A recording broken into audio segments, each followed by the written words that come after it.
Yeah, this is vibes and stuff.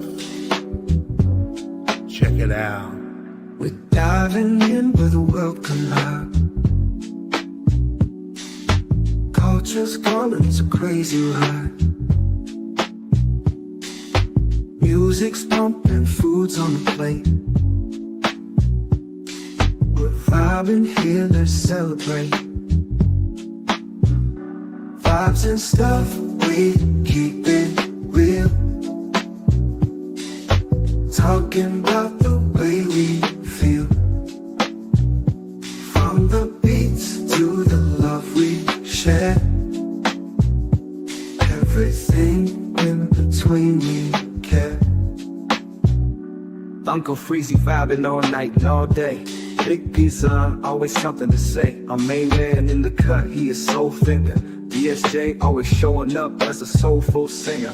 Ron, Bully and Corey always being so thorough. Don't forget from that ain't rap Triborough. It's vibes and stuff. Vibes and stuff.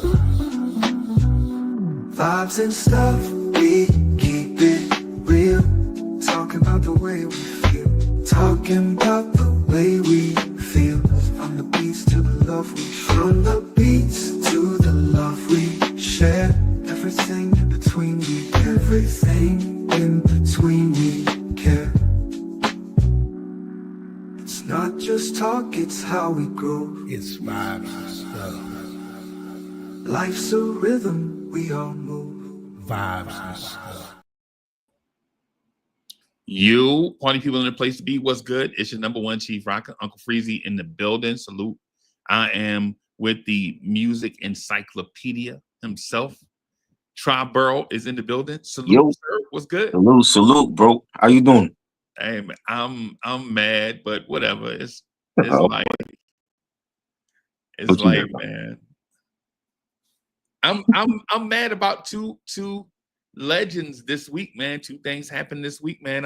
I'm mad. Mhm. And listen, and when I say mad, I don't mean like frustrated, and I don't mean that I'm upset. What I mean is mad. Man. So two things happened. I caught two things this week. Mhm. The A. Marie Tiny Desk Uh-huh. and the Lil Wayne album. I just watched the Marie Tiny Desk last night.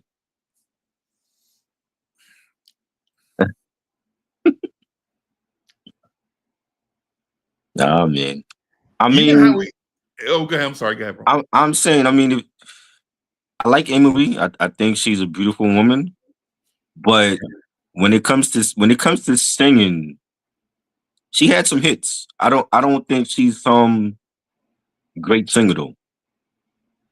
You know, and I've seen a lot of that in the 2000s. Like to me, like I think like 2000s R&B was hit or miss because Right. on one hand you had the neo soul artists like Joe Scott and NDRE, Music Soul Child, Marsha Ambrosia. yeah, Marsha Ambrosius, Flow Tree, Alicia Keys. They were great, but outside of that, you had people like Olivia, you Nivea. had Nivea, you had Ciara, all the one word, of women names in R&B, and a lot of them I didn't care for. We should have knew they was trash when they Yeah. came out there with one name. Facts. It was like an industry recycling. You saw like who can be the sexiest, young, hottest, singing R&B with the one name. And truth be told, I'm gonna tell everybody a secret. Mhm. It's always been that way, right? Like some of the ladies that like from the 70s, 80s, 90s. Mhm. Hey man, you see them now, they look legendary. But then when you go back and listen to them live, you like, Mhm. oh, that's why Don Cornelius made everybody lip sync. Yes, that is exactly why Don Cornelius made Yeah. everybody lip sync, right? He ain't taking no chances for you to put a whack product out there. Right. You feel me? Like I liken Nivea to this rapper called Pudgy the Fat Bastard. Oh my God. And I know people don't remember him. I remember him. but he had a little joint, right? Mhm. Like you know what I'm saying? He's kind of mixed. He's kind of like a mix of Grand Poobah and Biggie. His style Right. was like a mix. You Yeah. know what I'm saying? And so while he could rap a little bit and he had a little swag, he was neither Grand Poobah nor Biggie, Right. right? And so it put you in this sense of how does man get a joint? Mhm. And it's the same thing with Nivea, Olivia, Moke and Steph. Smoking stuff. He's Yeah. mine. Mhm. Oh my God. Trash. Man. Some people would even put Total in that group. I don't. Yeah. Total But was dope for 2 albums. yeah, They were good. Total was definitely all right. Yep. But I mean, I watched it. It was cool, and she had a lot of energy. She went in the crowd. That's something you rarely see on the Tiny Desk performances. right. You know, but I don't think it's not one of the best. Like I've seen great Tiny Desk performances. Raphael Sadiq with Lucky Day was great. Oh, hers was definitely the worst. Yeah. But yeah, I'm sorry, man. Go ahead, bro. Brandy's Tiny Desk was great. Common, Wu-Tang Clan, Big Daddy Kane, Mac Miller, rest in peace. Yeah, Those are like some of the best Tiny Desk performances ever. yeah. You know, and I think it's more so about like, you know, A. Marie now is getting her flowers that, you know, some people feel like she should have gotten, you know, 20 years ago. Right. But I mean, I've always been, you know, she had some joints. I just wasn't like a huge fan of her like that. I was a huge fan of her like that. Uh-huh. And I kind of knew her voice wasn't powerful like that. Right. At the same time, to have a hit record, you don't need a powerful voice. Mhm. You just need to have like a hit record, like a memorable record. All you need is a good song, a lot of push, and a lot of energy. Yeah. She could do that. Mhm. Because she got like a summertime anthem, bro. Yeah. Mhm. You know what I'm saying? Like if you don't hear her, like how Jazzy Jeff and the Fresh Prince have the song "Summertime," Sometimes, yeah. it remind you, let you know that summer here. Right. She got an anthem like the one she walking outside in the I forget the name of this. Why don't we fall in love? Yeah. Yeah. When you hear that, no lie, when my wife hear that, she know to get her sundresses out. Mhm. You know what I'm saying? For people that like skin and thighs. Like my wife hear that joint, she's like, "Oh, it's that time, okay." Yep. You know what I'm saying? So, but yeah, man. So it's like one of them things. Like, man, she got an anthem. And here's the thing: I think Fantasia can sing. Right. I don't like Fantasia as an artist. It's just my Okay. preference. It's just my Right. preference. Right. Right? Like, I don't think A. Marie can sing, but I love her as an artist. Right. Right. And so it's like one of them things, it's like one of my examples is the lady Cheryl Lynn. Mhm. To me, one of the greatest voices ever. Right. Ever. Right? Great artist. I love her. Mhm. As a singer. I don't like her as an artist. Right. Right? Diana Ross, love her as an artist. Singing, I'm like, yeah, it's just another voice. No disrespect to Diana Ross, right? I just think she's just another voice. Right. And I think she came from an era of a lot of voices. And she stood out when, she ain't better than Gladys. Mhm. You know what I'm saying? She ain't better than Patty Right. or Aretha or Cheryl Lynn for that matter. Same era, Right. right? A lot of great singers. Yeah, I think I put A. Marie in that Marilyn McCoo category. Oh, Like wow. where she is beautiful to look at. Mhm. Singing wise, man. Yeah. You know. See, I remember Marilyn McCoo when she was hosting. Remember Solid Gold? I remember Solid Gold, yeah, man. I remember watching that as a kid, and I didn't know she could sing. I just thought, hey, that's the host of Solid Gold. Yeah. Dionne Warwick, Marilyn McCoo. Yeah, man. I used to love Saturday nights, man. I used to, come in the house early to watch that. Mhm. And I used to love the street. You know me, I used to love to be out on the street trying to holler at little mommies because you know what I'm saying. I don't know. And so not to give too much away about Triborough, but so he's rich and grew up like in the Poconos and all that stuff. Right. Right. Me, I didn't grow up like I grew up like on the street or whatever, like Right. real straight down south parents. Mhm. Like, you know, when it started getting dusk dark, like Right. when the grown folks start walking the street, you better be in the house. And so right at time dusk dark come, you know, that last little bit of game you be trying to spit before Solid Gold come on, you be like, yeah, girl, you know what I'm saying? Yo, hey man, I've been talking to you since such and such. Man, give me your number, let me call you. Mhm. And she's like, I don't know. And I'll be like, well, I'll holler at you next week because Solid Gold, Dance Fever and Solid Gold about to come on. Right. And I'm about to go in the house. You know what I'm saying? So check that out. This is before we had VCRs. Not saying Right. that VCRs wasn't out. I'm just saying before we had VCRs and we can record stuff, man. Mhm. So yeah, man. Man. Yeah. I mean, I don't know. Like, I don't think you could get too mad. I mean, because what else was you expecting from her? Like, you know the song she was gonna do. You know, she had the energy. So I wasn't really expecting nothing really different. I mean, it was cool to see her back, you know, doing music. I mean, she took a long hiatus. You know, I know she's a mother now. She had a kid, and it's good to see her back. And she still looks beautiful. Yeah, she gorgeous now. I Yeah. mean, I'm not complaining about that part. I'm complaining Right.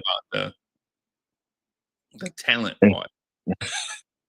Hey, I mean, I mean, if she did a tour, it would have to be somebody else or other artists on that tour for me to go see her. 'Cause I'm not going to see her A. Marie World Tour. No. No. You know. I'm not going to see A. Marie on a Chitlin circuit. I'm not going to see A. Marie at the Civic Center.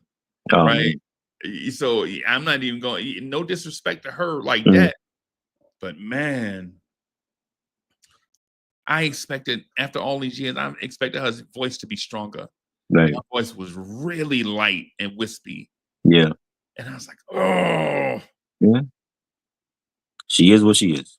She is what she is, man. Can I tell you about the other thing that made me mad? Yeah, let me hear. Lil Wayne need to retire. He does.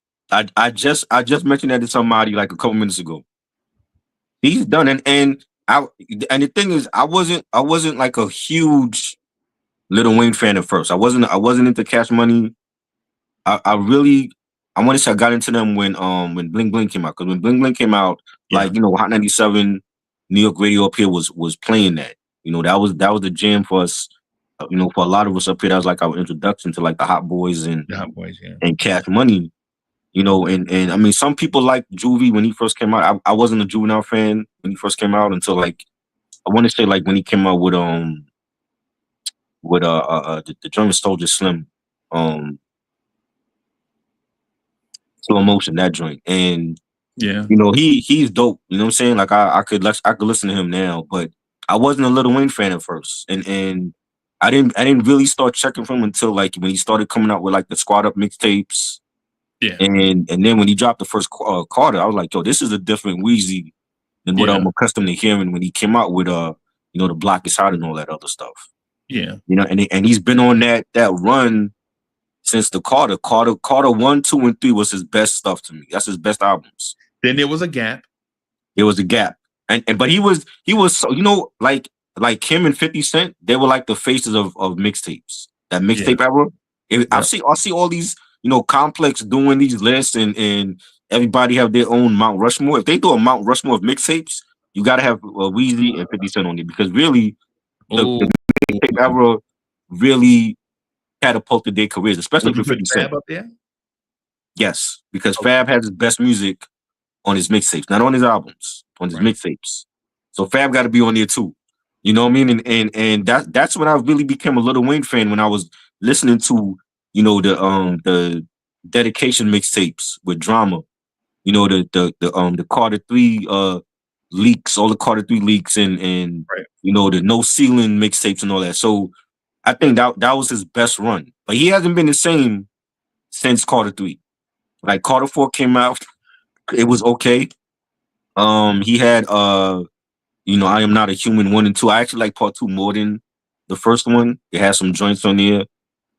He put out a terrible rock album. He's not a rock artist, and for a minute he was doing this whole rock thing with the playing the guitar, and he was skateboarding, and he had like a deal with Mountain Dew.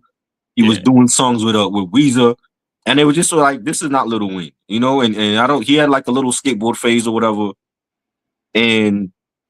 but honestly, he hasn't been the same since Carter 3, and that was what, like 2007, 2008. That's the thing. I was going to take two things happened. Mhm.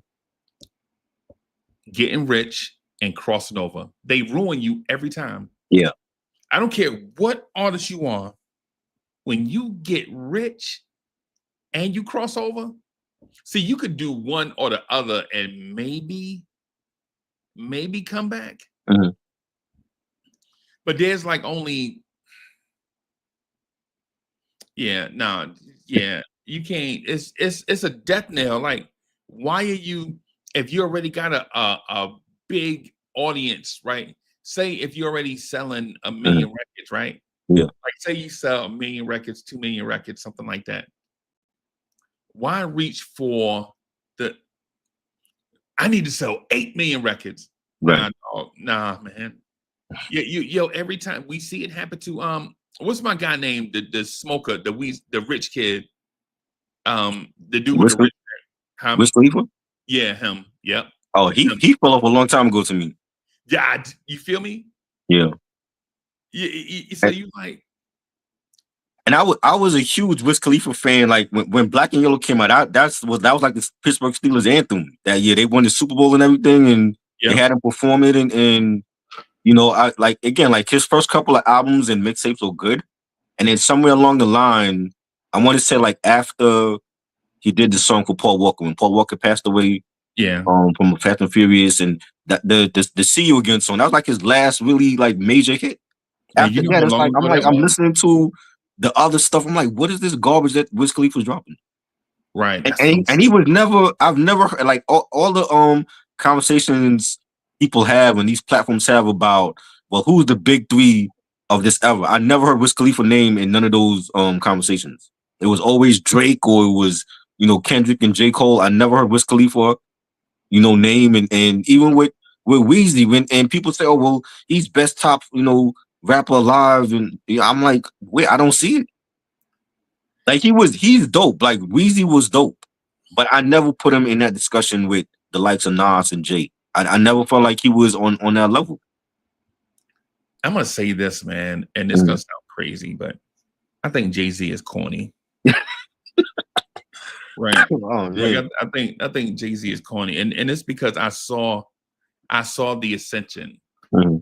Right? Like, I legit was there. Like, when Hawaiian Sophie came out, man, what, like 20, 19, they came out when I was young, right? And so I see the dude there looking like mad awkward. Them two look like they could be the next, I was about to say Ill Al Scratch. Wow, that's disrespectful. I didn't mean that. I didn't mean them. I meant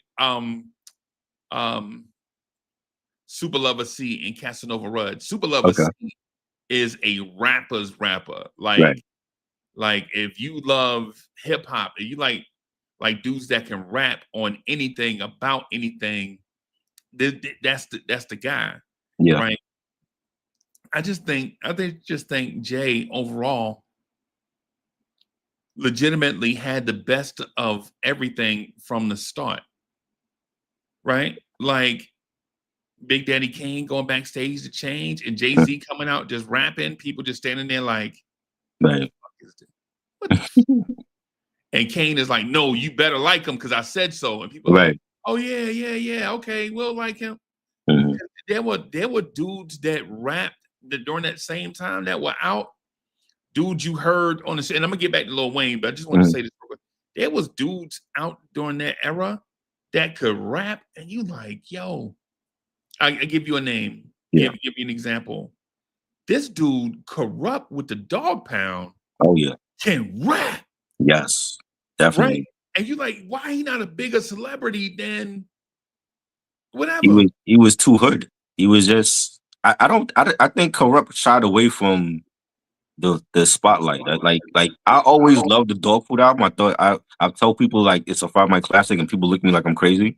Right, And I'm like, yo, Corrupt on that album, like he was like at his best in that time, in that 90s era of Death Row, and he's never gotten the recognition.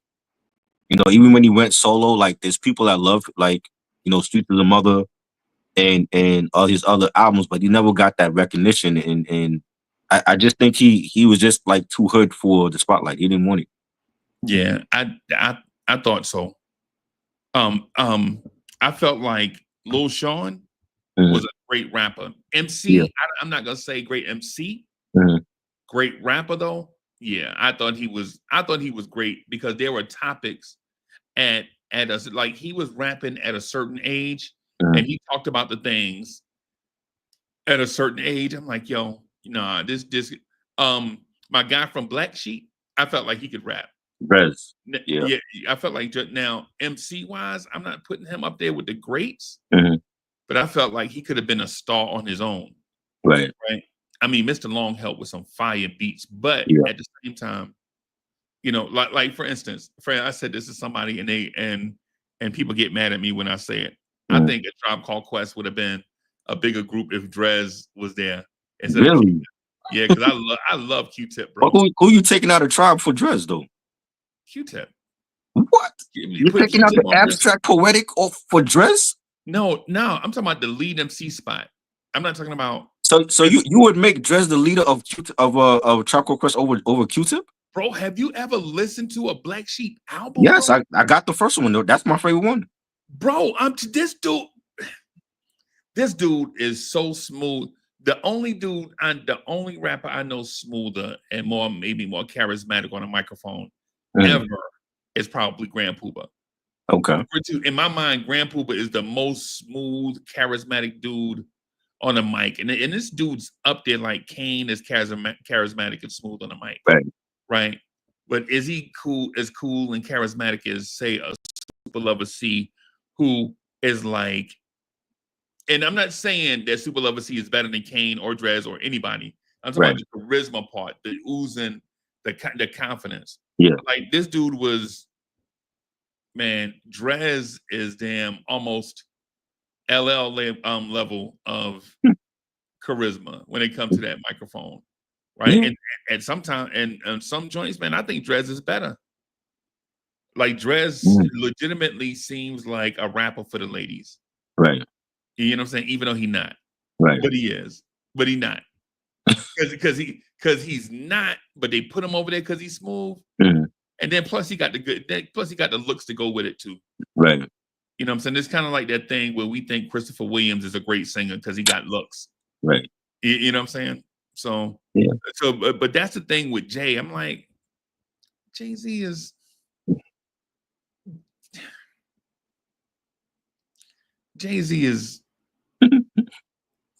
a crispy white t-shirt. That's what Jay-Z is to me. Like I'm not saying that's bad because I got plenty of crispy white tees. Right? Right. You know what I'm saying? I'm just saying. I mean, Jay to me, I don't even remember Hawaiian Sophie. So my introduction to Jay was 93 when Original Flavor comes out. When he come out with Can I Get Open?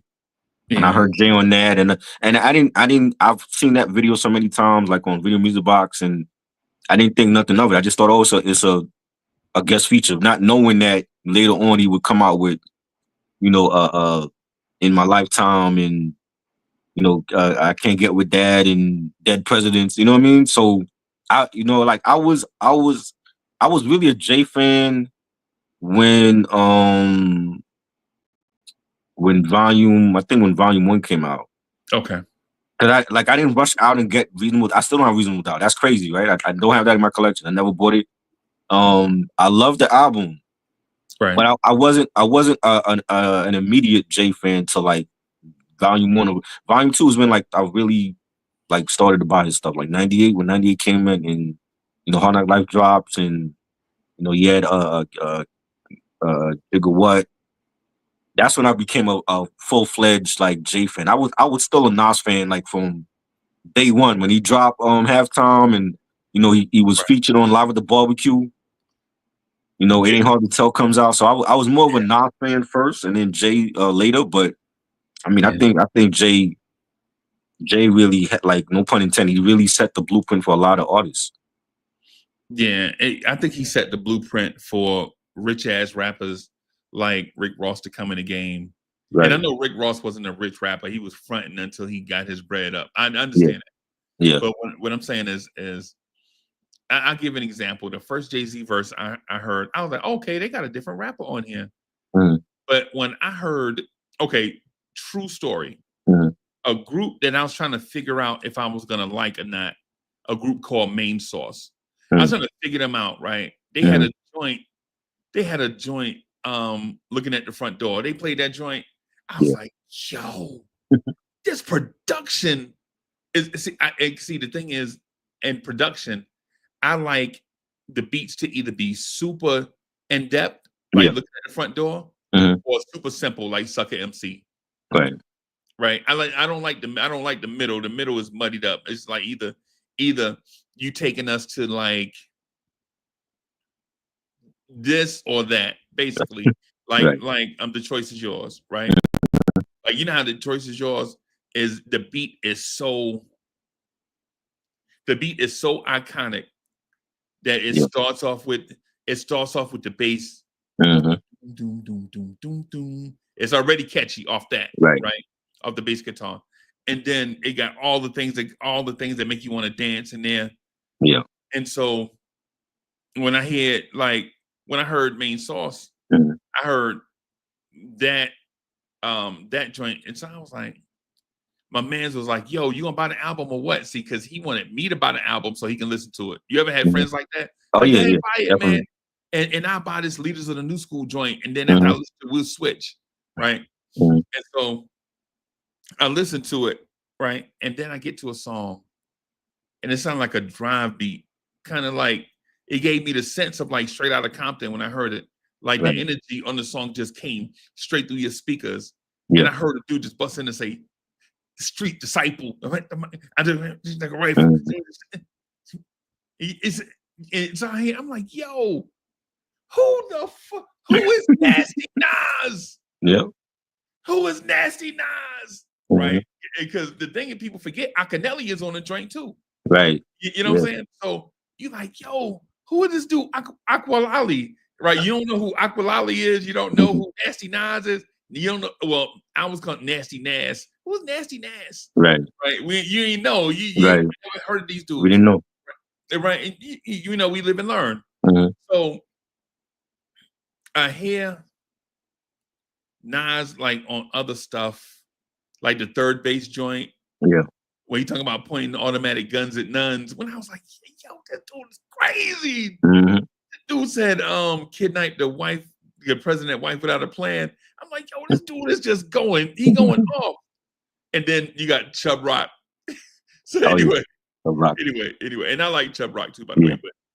But so the difference between Jay and Nas and other like another rapper I think don't get credit, OC, to me, Oh, yeah. a very, very good rapper that just one reason or another just Mhm. He remained underground. yeah. Same Lord Finesse. Low finesse too. Yeah. Very You dope. know what I'm Dope producer too. dope producer too. Yeah. Great eye for talent too. Yeah. Right. I agree. So like dudes that came out during that era, I'm like, these dudes can rap. I saw a thing like 5 or 6 years ago, bro, Mhm. where a dude put a little teeny radio station asked, it was like Super Lover C was the guest. Right. It was like they was like, yo, how Rudd doing? He's like, man, Rudd straight, man. We just grew apart, man, families, all this stuff, Mhm. just talking. And the dude was like, can you still rap? It was like, me? Yeah, I can rap. And the dude was like, go. And he put on the beat. And like you saw Super Lover C, like, Wow. and he went in, bro. You remember the Black Thought joint where Black Thought ripped up Hot 97? Yes. That they still play that. They still play it right. Mhm. Super Lover C on the spot. No notes, no phone, Mhm. no none of that. You could tell he was rapping off the top of his dome Right. because he was at times he was searching for words, but he still had the flow crazy, Mhm. right? And I was like, yo, okay, this dude still got it. Yeah. He still got it. 6 minutes in, he's still rapping. I'm like, yo, this dude legitimately, this is like 3 songs. Right. You know what I'm saying? 8 minutes in, this dude's still rapping. You're like, Mhm. yo, this dude got an album almost. 10 minutes in, this man's still, he's like, yo, I gotta take a break, man. I gotta drink some water. Something he said. But bro, the dude can still, but then when I think about Jay-Z, I'm like, Jay-Z's pen game is iconic. Yeah. Like his pen game is iconic. Like Jay-Z might be a top 5 lyricist of all time. Oh yeah. If you give him the beat and give him some time to whatever. I don't know if he write. I don't know how his process is. Right. Right. I don't know if he just keep it upstairs or whatever. But when we talking about the difference between rappers and lyricists and MCs, bro, Mhm. I always thought Jay was corny because some of the stuff he talk about, Mm. it just couldn't reach me. Right. Right. Like for instance, I drive Mercedes. This dude was talking about limited edition Maybach cars that I can't even imagine. Right. Right. So average dudes look at me and Mo after we done, you know what I'm saying, worked our whole lives and send our kids away to college. Now we got time and money to spend on ourselves. They look at us like we made it. We ain't made it. We at that point of Right. now we can start focusing on ourselves. Jay-Z is out here like this is birthright. Right. And see, I can't. See, but I think he has the talent. He always had the talent to rap about, social and political commentary. But Right. he always felt like that was more for like artists like Common and Talib Kweli. He even said that in his book Decoded. Yeah. Like he always admired Common and Talib Kweli because I felt like he could have did it, but he chose not to because that wasn't going to sell records. So he had to go the mainstream route and talk about flipping bricks and Marcy projects and what newest Benz he had at the time and that's why he sold, because people love drug talk, they love the coke raps. That's what sells. When you look Right. at the political conscious rappers like Dead Prez and Immortal Technique, they don't get enough praise because it's almost like people don't want to hear that. Yeah. But they know it's good for them. It's like eating your vegetables. You don't want to eat it, but it's good for you. But it's good for you. Yeah. And Mortal Technique is slept on too, by the way. He is. So yeah, man. Yeah. That's my thing with Jay. I always felt like Jay was corny. All this stuff. You saying the same thing? Mhm. Are you saying the same thing? I mean, it sounds like it's the same thing Pusha T say, except Pusha T always talk about coke prices. Right. Pusha T. And that's why the clips are so huge, because it's like people I don't think they ever stop loving mafioso rap and coke raps. Like they love that. Like as much hate that Griselda gets. I hear it now from people that don't care for Griselda. All they do is talk about coke in it. But that's what people want to hear. Yeah. And I think it always has to be a balance though. Like if you're gonna do the coke raps, we gotta have the artist that's gonna talk about what's going on in the world today. And you can't be two-sided with it either. Right. Like you can't talk about coke raps and then like 2 songs later you're talking about political uprising.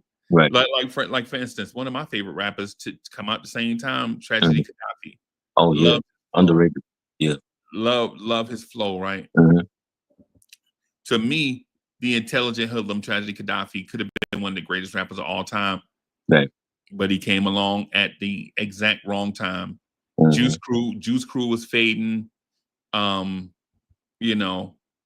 People really didn't check for rappers like Paris, Mhm. Tragedy Gaddafi. Yeah. What's the other group? The group they came out the same week as Digital Underground. Driving big caddies. You know who I'm talking Oh, about. X-Clan? X Clan, yeah, Yeah, they X Clan. All of them come out at the same. You like, yeah. man, Public Enemy Public is Enemy, yeah. is and Public Enemy was like, and salute to Chuck D. I always want to say salute Yeah. to certain people, man, just in case this stuff ever come across they joint, man. Yeah. When I first heard them, and I'm gonna get back to Jay, but when I first heard Chuck, Mhm. the first Public Enemy song, I'll never forget, man. I was sitting on my stoop. This was like trying to figure out what I'm gonna do. Am I gonna join the army? Am I gonna join the Navy? Whatever. Right. And all the way down the street is like this car is bumping a joint. And I'm like, yo, what is that? Mm. That joint sound fire. And it's just and y'all forgive me for not remembering the name of the song, but it's the first single Public Enemy release. I forgot the name of that track. That was from the Yo Bum Rush the Show album. Yep. Yeah, Yep. I forgot the name of that. The first single. Let me see. I'm gonna see if I can. I'm gonna Google it, because for me to talk about it and not remember the name do sound disrespectful. But or the title. Let me see. Yeah, PE, man. That's like one of the best rap groups ever. You know. The first single released by them is Public Enemy #1. I don't think that's the joint. I don't think Well, that's the joint I heard. I think it was another joint. Let me see. Flavor Flav is the Sun, Public Enemy #1. That's not the one that I want to. That's not the joint. That's the lyrics from Can't Do Nothing for Your Man. Oh yeah, yeah.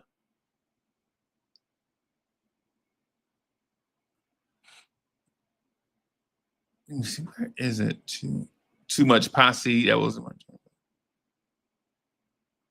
my Uzi. Okay. Uzi with a ton. Too Much Posse. Public Enemy #1. Nah, that ain't it. See now, okay, so now I might be getting my story twisted. I'm gonna see. Let me see, because I don't think Was it from another album? I'm gonna see. It's not Bring the Noise. No, it's definitely not Don't Believe the Hype. Not Welcome to the Terror Dome. No, it ain't. No. It ain't that. Okay. I'm thinking it's Rebel Without a Pause, but I don't Oh, think so. okay. Let me go back here, because I think I got some facts twisted. I don't like having the facts twisted up, but Yeah. but the point I was making about Chuck is Mhm. they was talking a little political stuff, but not much. Right. Yeah, it was like braggadocious. Yeah. So it was.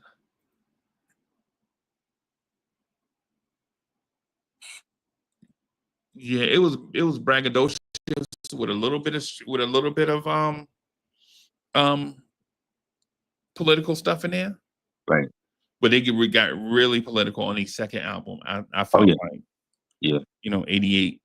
So Right. That was needed too. Like we needed PE. You yeah. know? Special Ed came out in that era, right? But like, right. I'm the Magnificent. Yeah. I wasn't Special Ed had some joints. I really like this comeback. Like in the 90s when he came out with the Revelations album, he really adapted his sound to the 90s at that point, like 94, 95. Right. A lot of the 80s rappers they couldn't adapt to the 90s. I liked Special Ed too. I think I think he was an excellent rapper. He was a rapper's rapper, right? I just think that the transition from the times is like, I think Special Ed and Rakim ushered in like an era of cadence. Like during that time, people were like, yo, you got to come up with a new style. Like your style got to be, you know what I'm saying? The new style, and there were a lot of rappers that changed up. For instance, I'll say Mhm. this. I'll Drip Moore's in the building. Salute. Salute. Yeah, man. Hey, appreciate that, man. Um, there are groups like the Jungle Brothers Mhm. that kind of turned this, like, if we were left to the devices of Stetsasonic, then hip hop would still probably sound like Melly Mel and Stetsasonic, and Right. because Stetsasonic was basically um a child of, and I'm talking about in terms of hip hop generations, a Right. child of Melly Mel and them, Right. Right. right? Like, yo, this is me, son. Come on, man. Who got can't say that on the radio. You know what I'm saying? Like that Yeah. type of, you're like, yo, come on, man. For this generation of listeners, man, you got to kind of Yeah. turn a little. So I think that's what Jay-Z benefited a little bit from the turn in hip hop. Mhm. But Jay-Z definitely bit over the years. Him and Drake, they definitely dipped their toe in other people's pool Yeah. in order to stay relevant. Mhm. And do I blame them? No. Do I think it's corny? Absolutely. Yeah. But it's Yeah. hard. It's hard keeping your style relevant, and you got to stay fresh. Right. And that was always like the knock on him. Like people would say that he used to bite too many lines from Biggie. Yeah. And I know Biggie was like his best friend, and they were planning on doing a super group together and all that, and they did collabs before he passed away. I never really looked at it like he was biting him. I just feel like he was paying homage to his best friend that he lost. Yeah. So I mean, people feel like he was biting too much Biggie. I don't know, man. I don't know the biting thing in that sense. Like, I understand the homage thing. Like for instance, the Lox had a song called "Let's Start Rap Over." Yeah. Right. And the tenor of the song is take rap back to the old school. Right. Right. Because Styles says a line in the song. He says, "Control the crowd so you can accept it. Total concentration is the perfect method." Mhm. Right. When he says that, I was like, yo, that sounds mad familiar. Yeah. Where did I hear that from? But then when you think about it, it's homage to EPMD. Yeah. Eric Sermon said that in a Right. song that came out in 1987. Right. And so you're like, oh, okay. But then again, the name of the song is "Let's Start Rap Over."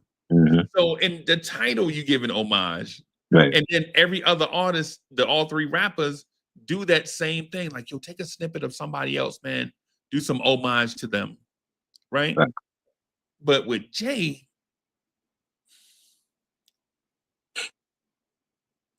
how you on Big Daddy Kane thing sounded like the Few Snickens. Oh man. You know what I'm saying? How you on a joint sounding like Das Effects? That was the popular, like when Das Effects came out in '92. Like there was a lot of people biting their style. Yep. I remember being in high school, and it was like the kids would say, Das Effects got beef with Lords of the Underground because Lords felt like they stole their style. I'm like, well, if you listen to Lords of the Underground, their first album, they don't sound nothing alike. They don't sound nothing like that. Nah. You had like Mr. Dowling from Jodeci starting to rap like Das Effects. Yeah. I felt like they style got bit a lot.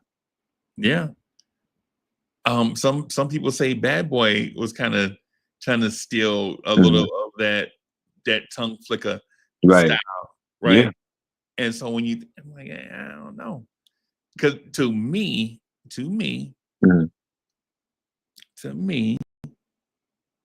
Das Effects is the gold standard for entering hip hop in your own lane.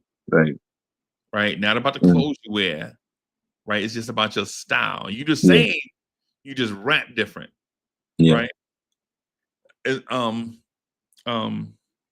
Too Short, gold standard for rapping at entering hip hop in your own lane, Mhm. right? Not trying to sound like Run DMC.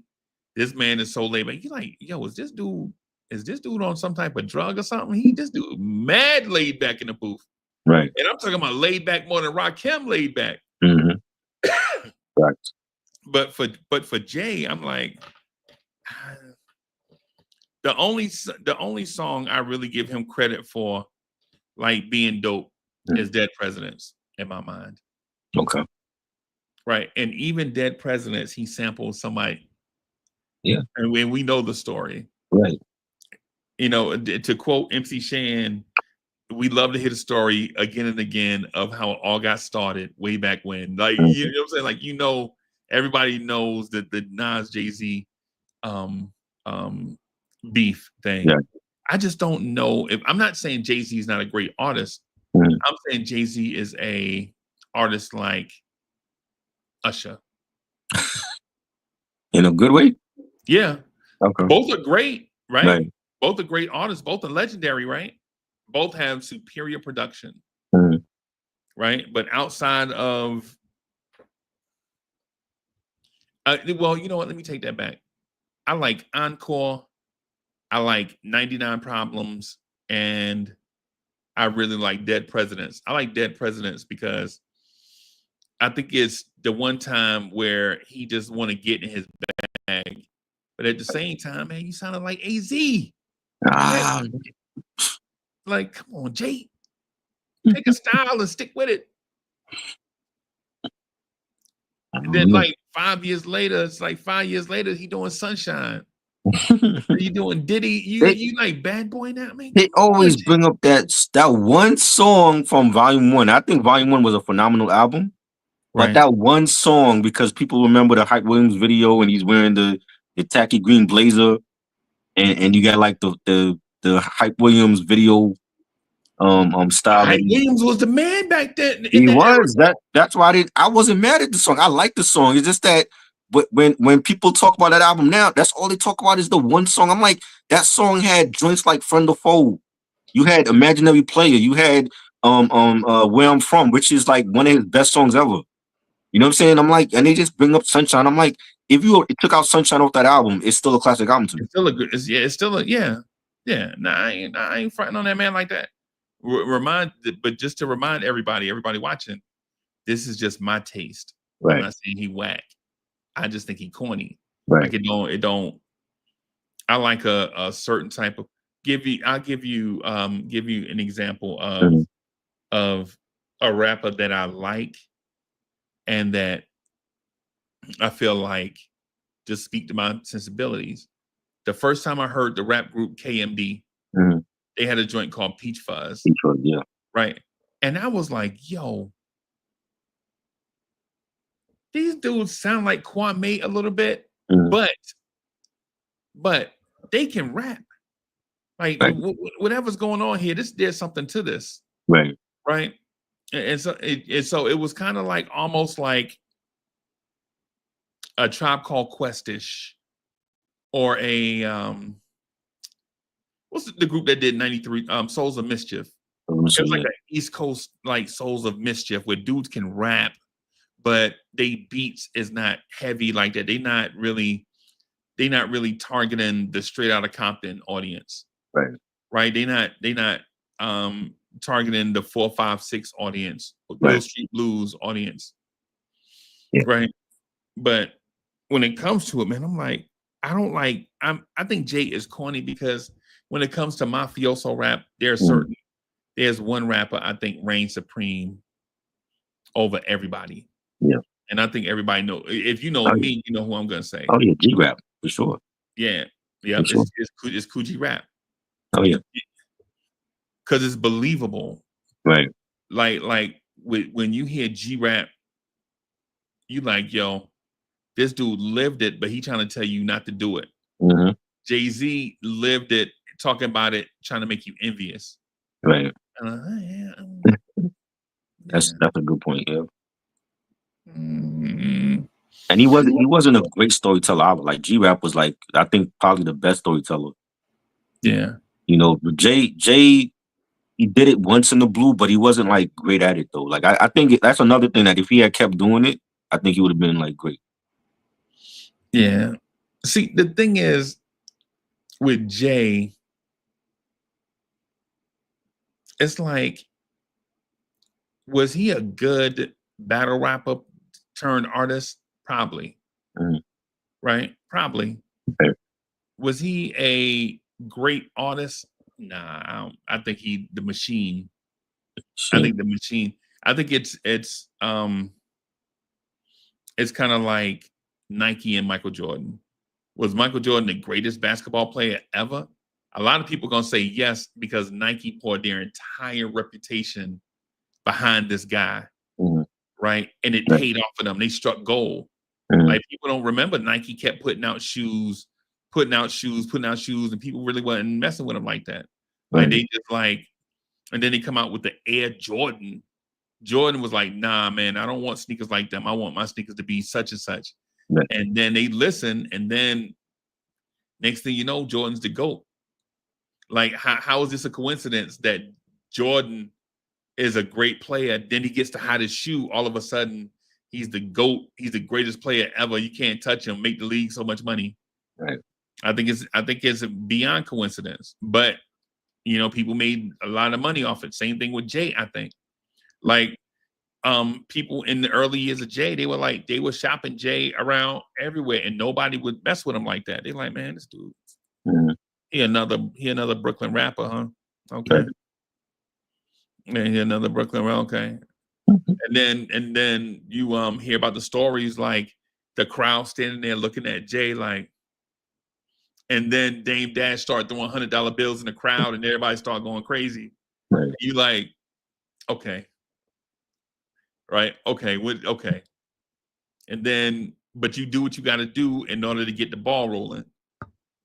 So, Right. and when it comes to Jay, lyrically, I'm thinking he's beyond all right. Like he's great, but to But me, I'm like, if that's how you feel about Jay, then how do you feel about Lil Wayne? Because I've never felt like Weezy was on Jay's he's a level. GOAT. Weezy? Lil Wayne? Yeah. You talking about Weezy F Baby? Yes.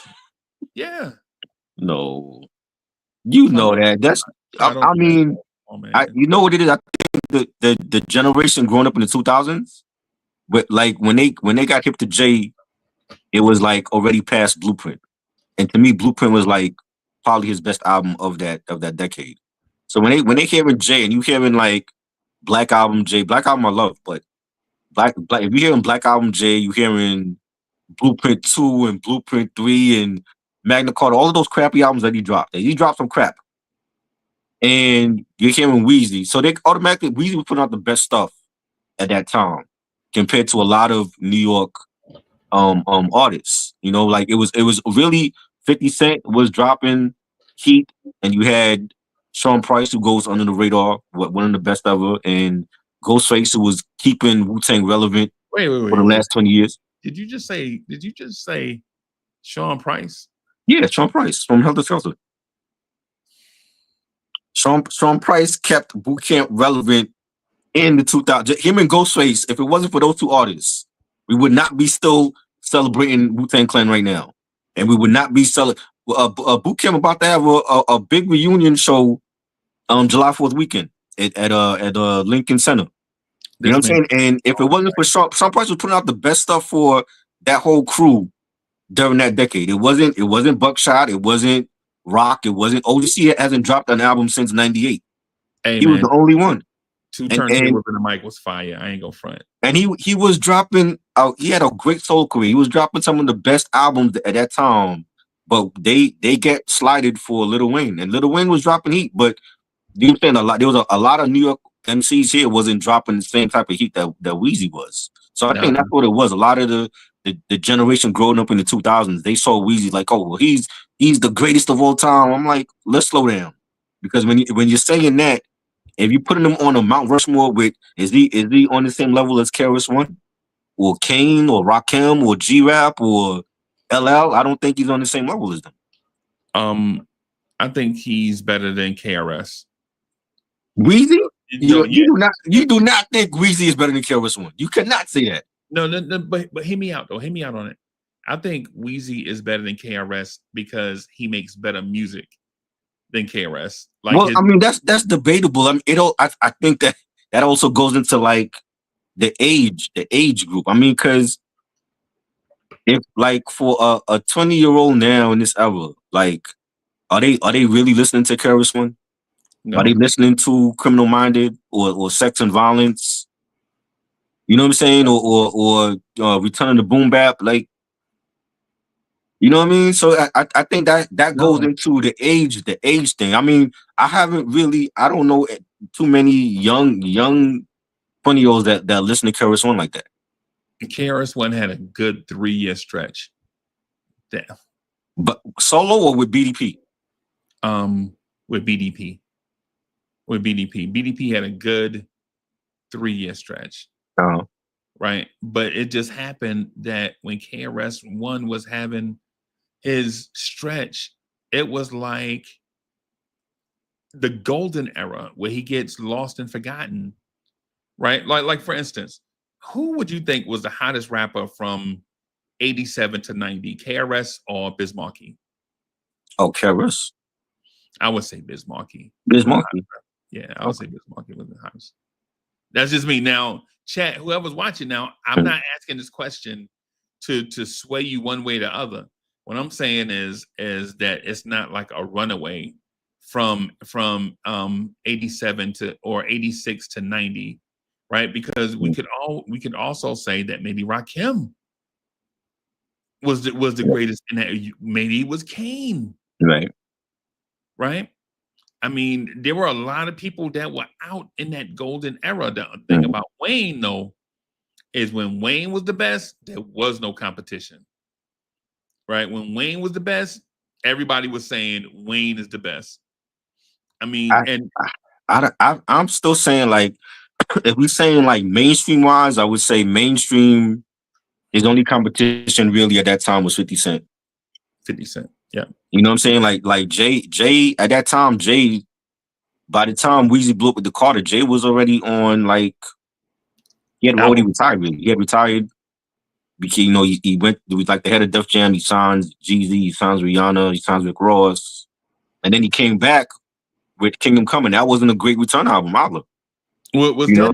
that the auto tune album, the Beef album? Yeah, Death Auto Tune. He had that track on it. Yeah, and that was all hyped up to be, oh, he's coming back, and it wasn't a great return album. And at that time, Weezy was just starting the Carter series, and he was blowing up on the mixtapes, and you had 50 Cent was out, and Kanye. Let's not forget about Kanye. Kanye was on his run. Yeah. So it was 50 Cent, Kanye, and Weezy.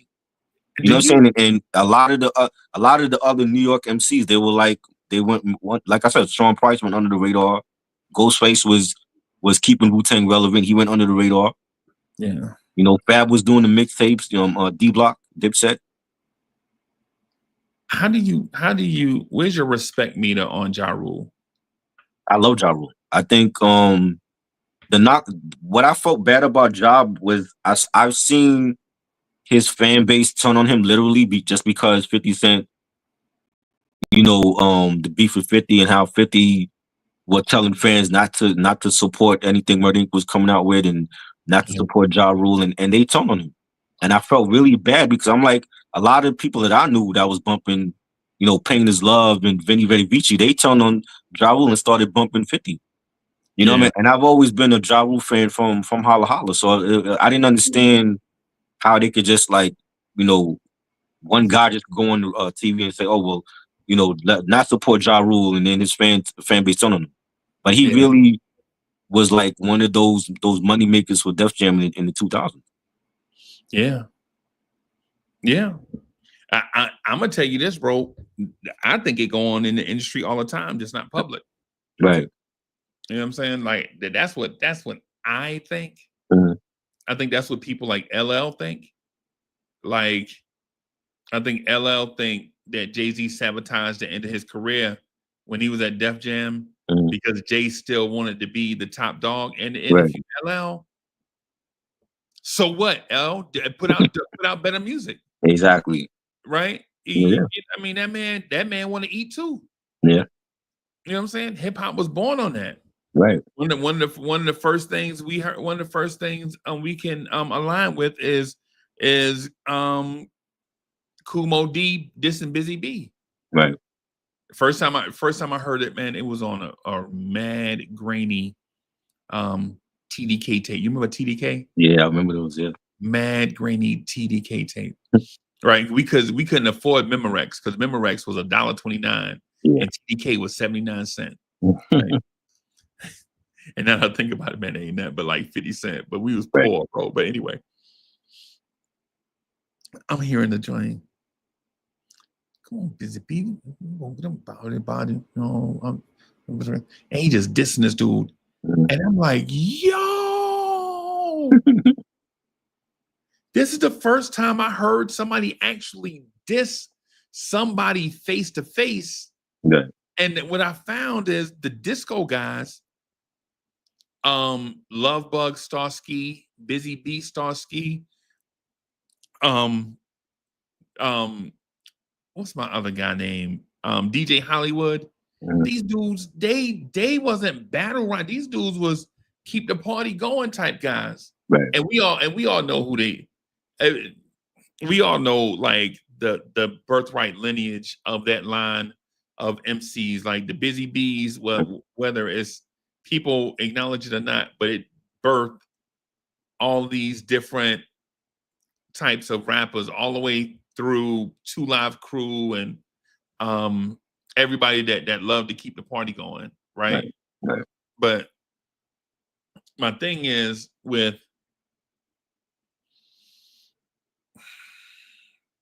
let me just say this. Jay's all right.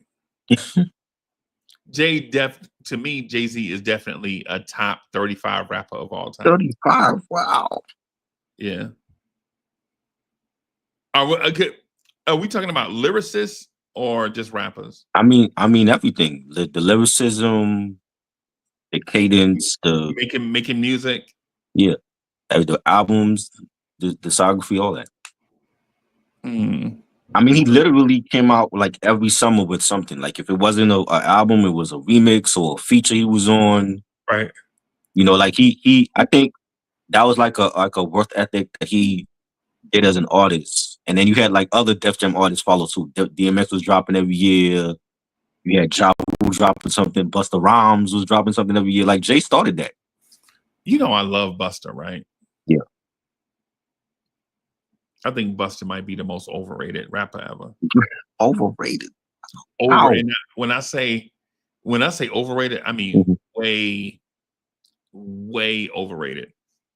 How you figure he's overrated? I mean, he wasn't even supposed to be the one to blow up from Leaders of New School. It was supposed to be Charlie Brown. I know my favorite MC out of that group. Right. He was dope. I like Charlie Brown because Charlie Brown rivaled other group leaders. Like he rivaled Africa Baby Bam. He rivaled Q-Tip. He rivaled Posdnuos. He rivaled Charlie Brown. Rivaled all these dudes. He rivaled Ice Cube. He rivaled you know all these people, man. And then Busta Rhymes comes out Busta Rhymes has the worst verse you ever heard in your life on The Scenario. Oh my God. That's crazy. Right.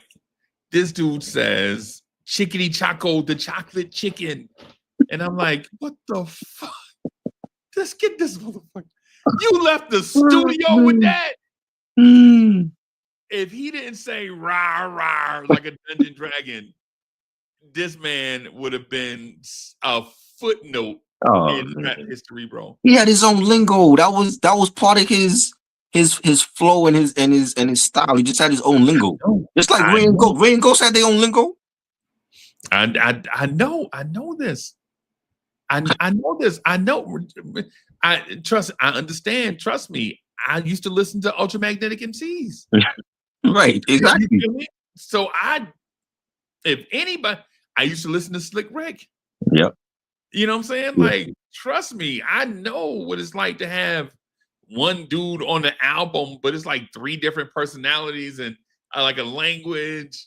And one of the dopest joints that I ever heard in my life had a line that said, sit down, eat a slice of pizza, and be quiet. Yes. Right? Like, The Butch Babies.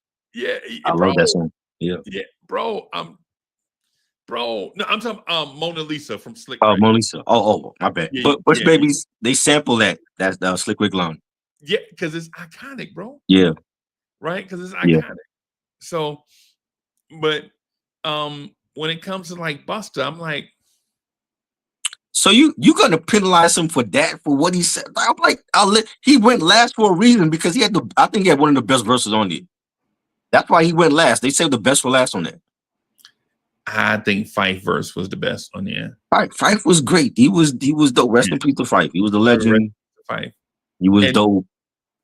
And then on the remix, I think Kid Hood verse was the best. Kid Hood was and he went first. He was great. Yeah.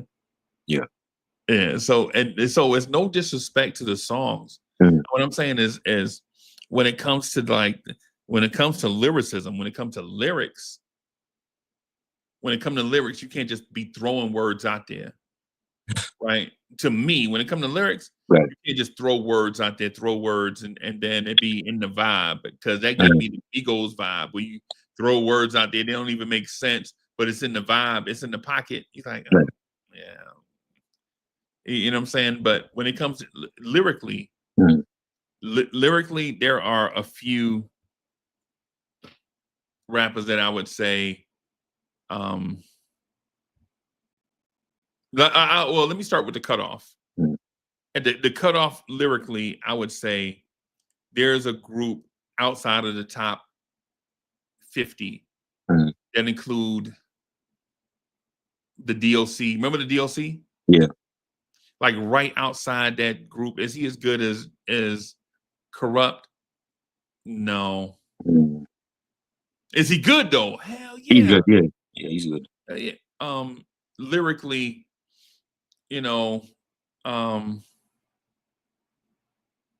what's my guy that usually rap with AZ and Nas? Cormega.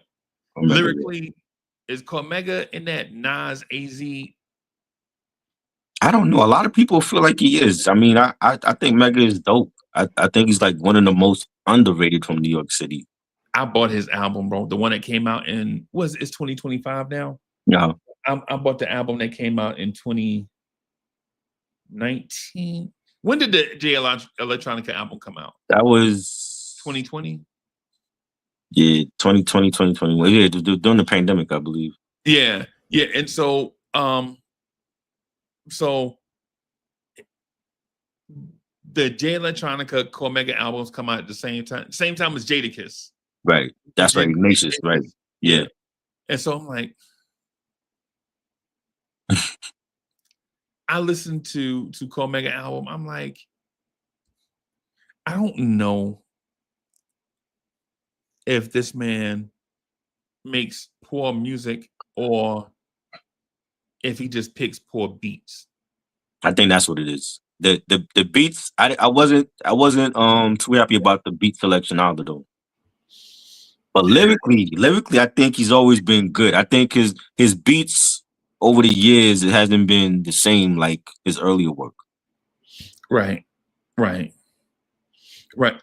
I'll give you a rapper I think that's slept on. That's also in that group, like outside of that top 50, Andre the Giant. Oh yeah, AG. Yeah. Very slept on. Yeah, like he is really, really good, but not quite. And this is no knock on him, because if you're talking about the top 50 rappers of all time, and you rapper like number 54 or 56, at least you in the top 100. Right. You know what I'm saying? So I think Showbiz is in that group.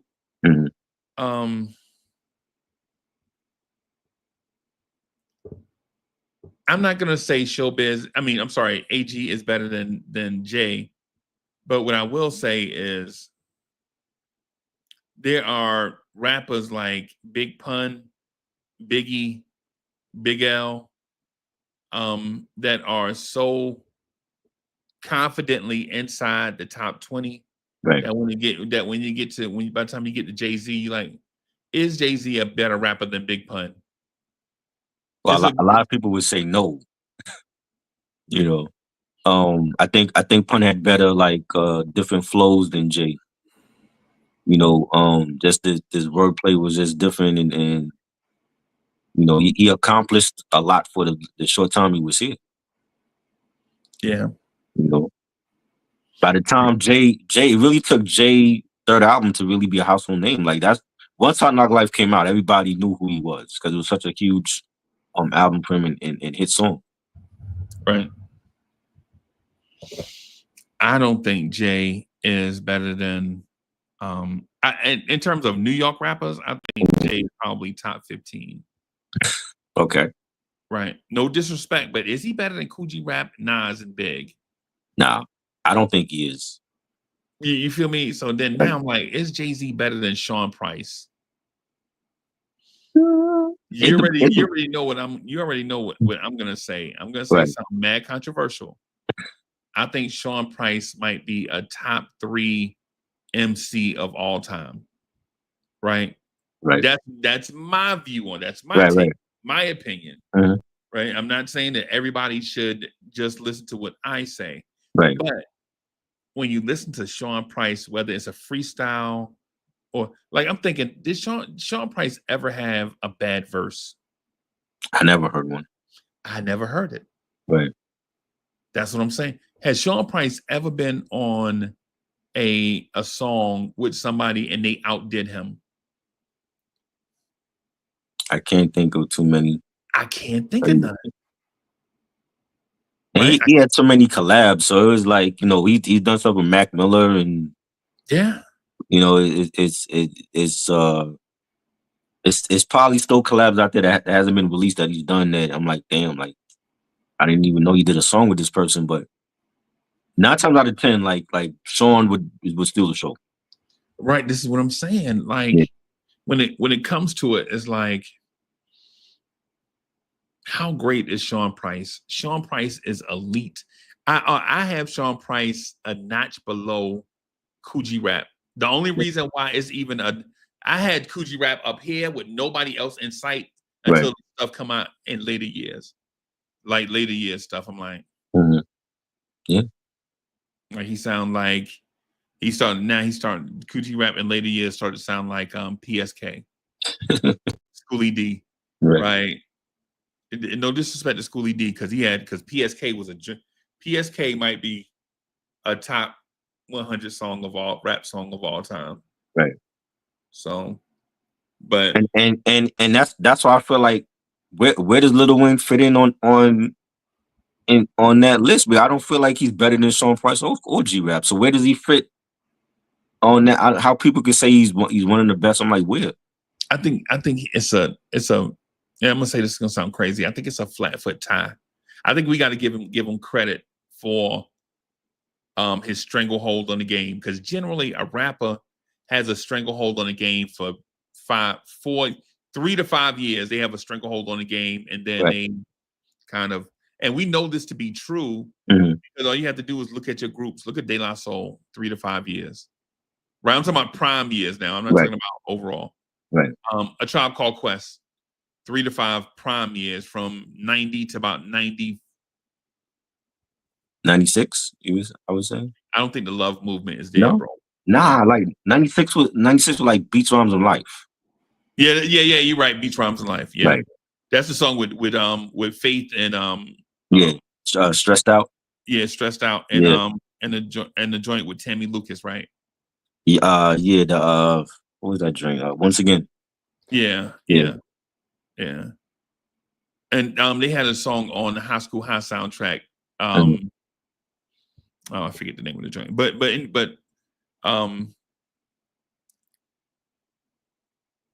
3 to 5 years is about where the elite groups stand. Right. And then anything outside of that is more like preference. Like, did you like Beats, Rhymes, and Life? Is it the best Tribe album? Right. I think it's well, let me say, I was about to say this is gonna sound mad crazy. I was gonna say it was their worst album. Oh, but God. let me restate it. it was not their best album. Right. I said it like that. Like it was a good album. We're like, who was Consequence? Right. You know, so where's this come from? But anyway, I want to ask you a question, Mhm. and then get back to the Lil Wayne thing. Yeah. What's a Tribe Called Quest best album? That's always hard because like Low End Theory for me, I love Low End Theory. I was in junior high when that came out, and then I was in high school when Midnight Marauders came out. So for me, it's always those two, and I always go back and forth between Low End Theory and Midnight Marauders. So you don't like the last album from 2016? No, that was good. I don't think it's a classic though. Like that was good. But like you said, like when you look at Beats, Rhymes, and Life, it was a good album. It just wasn't their best album. I think it's their 5th best album, which means it's their worst album, I guess. Yeah, I like the 4th best album. I like the last album because it was a good send off for Fife, and they included Busta Rhymes in that because Busta Rhymes always felt like he should have been in Tribe anyway. Yeah, and having him on that and having Consequence on that and the collabs they did with Elton John and Kendrick is on that album and Talib. That was a dope send off, and I think that's how it should stay. Like I don't think if you have another Tribe album without Fife, it's not going to be a Tribe album. You know what I'm saying? So it was a good send off, like for that group, and now they're in the Hall of Fame where they should be. But I like Low End Theory, Midnight Marauders. I don't think you could pick. I don't think is a bad choice. I think anyone is great. The majority of heads feel like Midnight Marauders is their best one. I don't have a problem with that because I love both of them.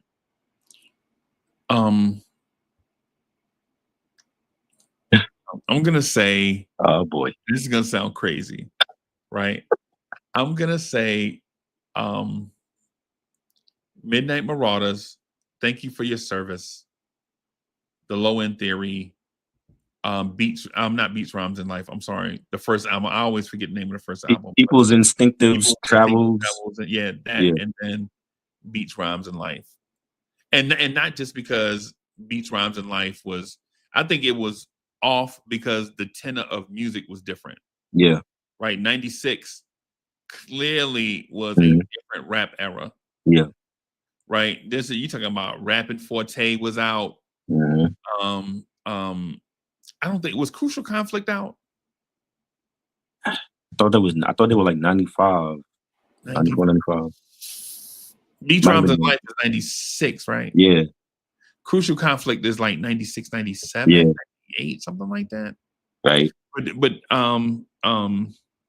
the Tupac album out. All Eyes on Me, Machiavelli. Yep. The Fugees was out. You had it was written. Yep. Razzcast. It was a lot. There was a lot of great albums. Iron Man came out. Yep. You know.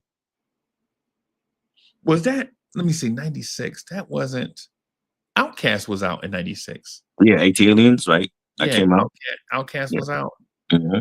And I think Capone and Noriega were out. CNN. I thought I was 97. I think that was 97. Well, so what year did Super Thug come out? The Noriega. Super Thug was 98. 98? Yeah, NORE album was 98, yeah. Oh, 96. You know who else had a dope album? Very slept on? Heavy D, Big Daddy. Oh, yes. Waterbed Heaven. Yeah, Waterbed Heaven. Waterbed Heaven was fire. Yeah. Who else was out? What's the joint where Fat Joe sampled all the old school joints? The Jealous Ones, was that Jealous Ones Envy or something? That was 95. Okay. Yeah. Okay. Who else was out? 96, 97. Wu-Tang came out in 97. I know that for sure. Yeah, I remember probably, I remember the day that came out, bro. I was like, this joint better be fire. And the Expected Deck verse was like, man. Yeah. That was crazy. Yeah, Inspector Deck let everybody know that he the best rapper in the group. Not the best song maker. Right. Right. But the best lyricist in the group. Right. Not the best song maker in the group. But but it's not fair. Well, it's fair. Life ain't fair. You know what I'm saying? Like he never got the opportunity to do real stuff with RZA, Right. right? On his joints, right? Yeah. So yeah, man. Yeah, man. So but when it comes to Jay, I'm like, Jay is out during that era, and I'm like,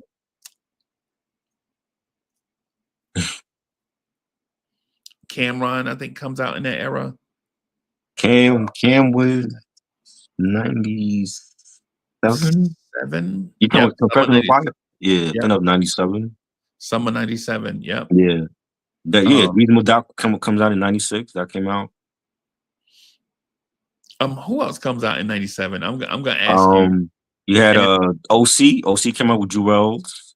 man, please tell me you know the name.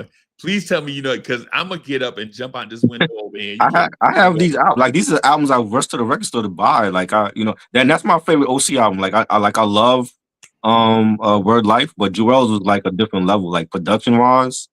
Having Primo do joints on there and Finesse, and that was to me like his best album. And Life After Death, of course, that came out in 97. I was about to say, if you don't say, Yeah, that came out on my birthday. That came out March 25th. I always remember that. Yeah, because I that's what I got for my birthday. Like right after Biggie passed away, unfortunately, and they rushed the album out, and that's what I wanted for my birthday. I'm like, I gotta get this album. And they were like, radio DJs that were playing different joints early from the album. So I heard like a lot of the stuff before it actually dropped. I'm like, I gotta get this album. You had Bone Thugs and Harmony came out with All the War. Yeah, that was 97. That was a great album. What else? Very slept on. Okay, Bone Thugs and Harmony or 3 6 Mafia. See, I love Bone. Like I'm more of a Bone fan than 3 6 Mafia. Like So Bone, you like lyrics then. You like I like how they harmonize too. Like all 5 of them, like they were that, and they weren't like, and it wasn't no shade on them. Like people accepted that they could rhyme fast and they harmonized too, and they harmonized good. You know what I'm saying? And we didn't care that they were from Cleveland. I'm like, yeah, so they make dope music. They make dope music, yeah. And they had that co-sign from Eazy-E already, so we know he ain't gonna put on nobody whack. Nah. You know what I mean? So yeah, like I was more of a Bone fan when they came out with For the Love of Money and Thuggish Ruggish and First of the Month. Like I was all Bone, and then later on I became a fan of a 3 6. Like when they came out with like Roddin' Spinners and Stay Fly. Like that's when I became a fan of them. I ain't gonna front, man. My favorite Bone Thugs and Harmony song is the joint off the Set It Off soundtrack, Days of Our Lives. Days of Our Lives, yeah. Man, that was dope. Man, that for aspiring excuse me, for aspiring artists out there, create music like that. Right? Yep. Create music like that. It got the intro coming in, set a little tone, set the mood. Right. The music start building, a little bit of humming, setting you up. The song is not as long as you think either. Right? Yeah. Man, Days of Our Lives, bro. I ain't gonna front. There was an era where I used to lift weights to like 3 songs, right? It would 2 Mobb Deep songs and Days of Our Lives, right? The Mobb Deep song was God Part 3. And I know that's not a memorable song. What? That's a classic. No, it's a classic to us because we love hip hop. Right. But if you ask somebody to say, name your top 3 Mobb Deep songs, right? You already know what they're gonna say. Yeah. Quiet Storm. Shook Ones Part 2. Right. Survival of the Fittest. Yep. But for people that love Mobb Deep, you might think, in my opinion, Mobb Deep's best album was Murder Music. I love that music. Yeah. That was a great that's the album that got them platinum. Like that was their first platinum album. Yep. You know, great album. Yep. Murder Music was, I ain't gonna lie, man. I used to play video games to it, man. I used to change the kids' Pampers and go in there and get on Madden and play Madden to Murder Music, right? Yeah, man. I ain't gonna front, man. when we talk about New York lyricists, bro, Prodigy is one of the most slept on. Like, Oh, if yeah. you is Prodigy better than Jay-Z? Absolutely, in my opinion, 10 Yeah. times out of 10, Oh yeah, in my opinion, right? But definitely. the more we add people to the list, the more it seems like we be disrespectful to Jay-Z. Right. I'm like, is Jay-Z better than Big Daddy Kane? I don't know. See, I grew up on Kane. I don't know. I got to say Kane because Kane. 88 was like a great year for albums for hip hop, and he had one of Yeah. the best debuts to me in history with Long Live the King. Yeah. You Yeah. know? I think Jay is better than Big Daddy Kane, Okay. and not just because I dislike Kane, right? I dislike Big Daddy Kane not because of his talent. I dislike Big Daddy Kane because as a young person, probably around the same age as Kane, Right. as a young person, I hear this one thing and I get attracted to it, and then he do the flip up, the switch up, Mhm. and I'm like, bro, do you really out here? You got a song out here where you sample Sylvester? Do you know what that make you look like, bro? You know what I'm saying? And no Right. disrespect to Sylvester, right? But and those that like Sylvester, what I'm saying is, if you like one thing and then the artist do the ultimate flip up, you're like, Yeah. wait a minute, you doing a song with the Platters, the Drifters, or whoever he did a song with? I'm like, man, this ain't come get some, you little bum. I take the cake, but you can't get a crumb. That's not that. That's Right. something else. He was chasing radio, and that's what I didn't like about Kane after the second album. After It's a Big Daddy Thing, when we get to like Prince of Darkness and Taste of Chocolate, he was chasing radio play, and that was like his downfall because it was like at that Played it well. time when you had the gangster rap was becoming a thing, and you know we see Kane doing For the Love in You. I'm like, what is this? You're doing songs with Spinnerella, respectfully, great DJ, but she's not a singer. You know, and it was just too much R&B stuff he was doing. I'm like, I don't know what Kane was doing or what he was on, but you know that was his downfall. That's when people really stopped checking for him. And then by the time he started coming back, there was so many fresh voices, bro. Yeah. You got Big L and Mhm. Nas and Fat Joe and all these fresh voices, and you trying to get your place back. Right. Sorry, you Yep. took the place from Melly Mel, and Melly Mel fell off, and you never gave Melly Mel his space back. Right. You fell off. Yeah. And them dudes never gave you your space back. Right. Now you a what if rapper when all you had to do was just stay in your lane, man. Stay in your, you know what I'm saying? Yeah. A singer did that. I don't know if you remember this or not, but CeCe Peniston Mhm. did that. Like she kept Yep. doing like these techno house Right. songs with Hurley and them, and she was coming out with some bangers, man. Yeah. Like You Finally and all them joints. You And got she Love was like, Thing. yeah, Yeah. yeah. She was putting out these bangers, man. And then Mhm. she said, no, for this last album on the label, I'm doing my own thing. Right? It's take it or leave it. Mhm. And people left it. They left it. Yep. You know what I'm saying? And she had the song I'm Moving On Yeah. was fire. It was dope. Yeah. It was fire, but Yeah. you know what I'm saying? Like nobody wanted to hear.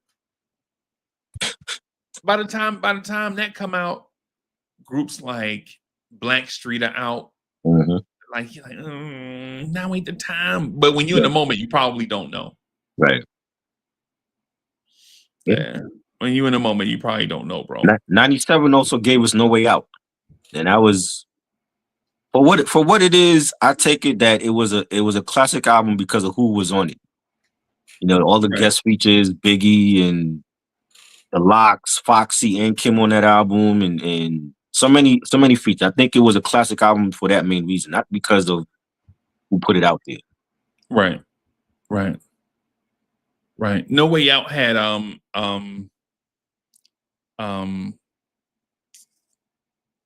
the song with Puffy and Nas, right?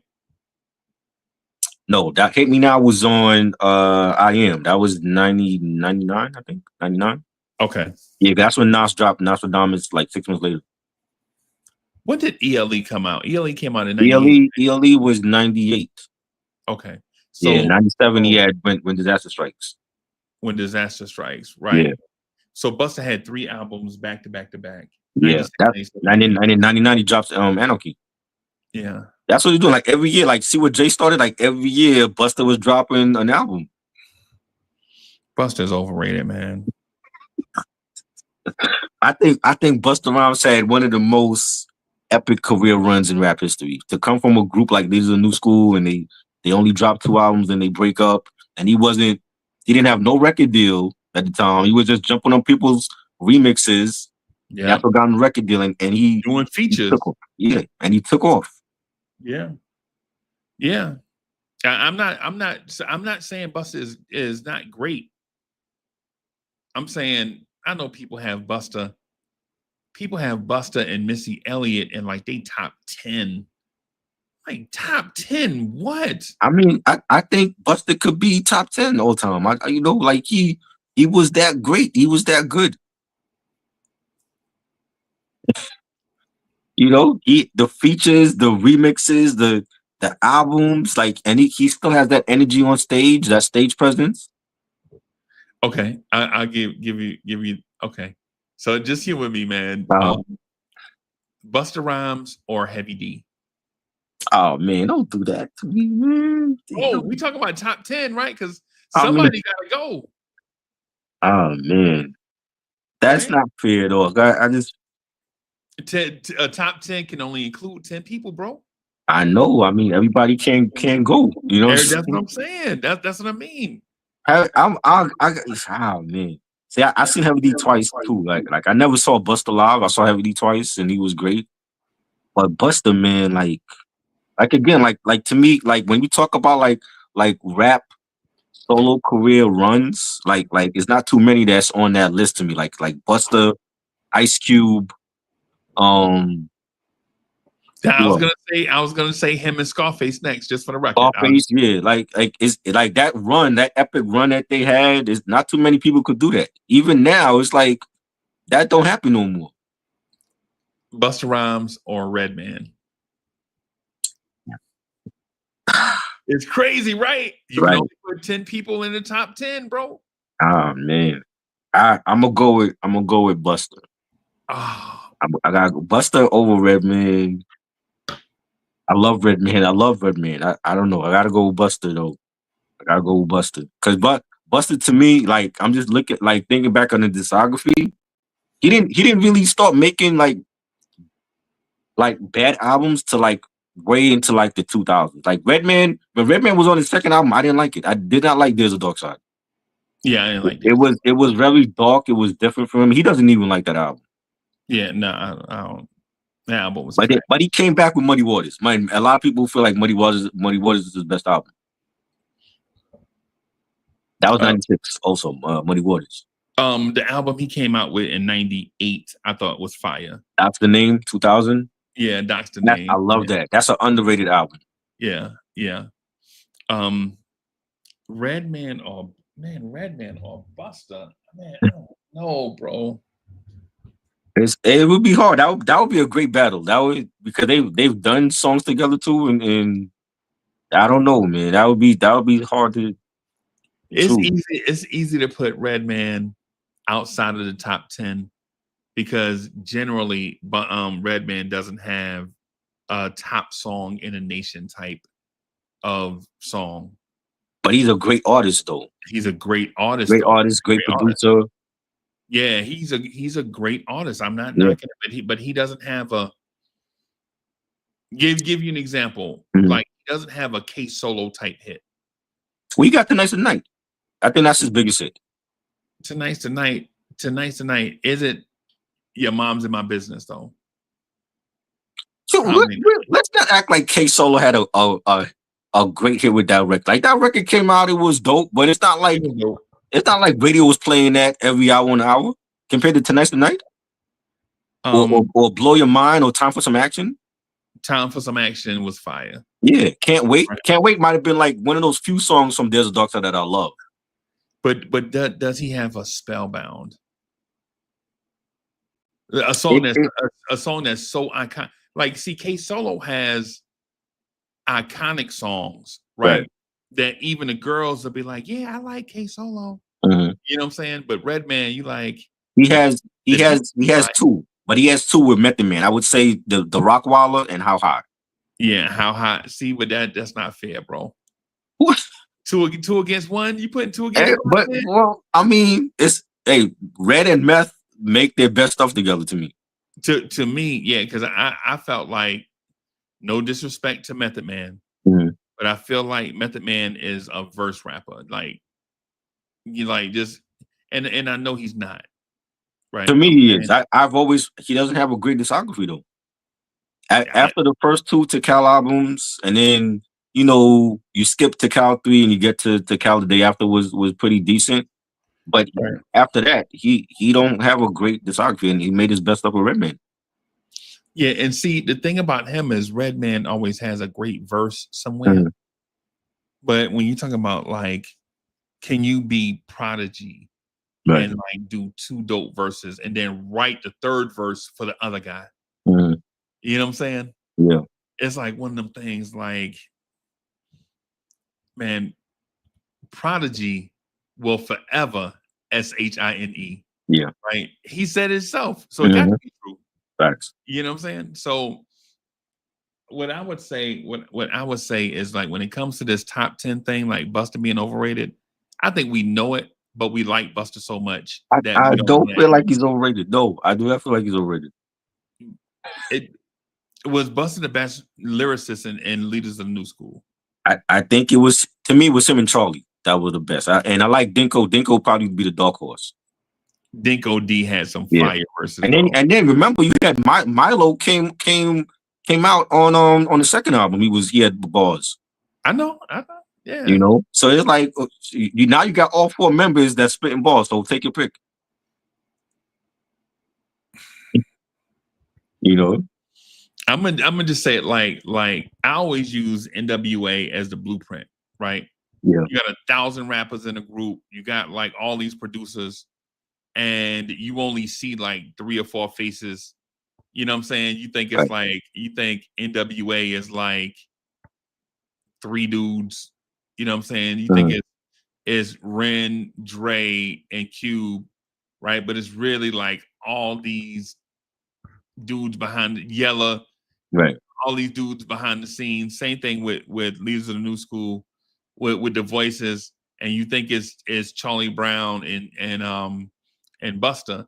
Right. The thing is, I listened to that first Leaders of the New School song or Mhm. album, and I heard Feminine Fat, bro. I heard Feminine Fat in 91.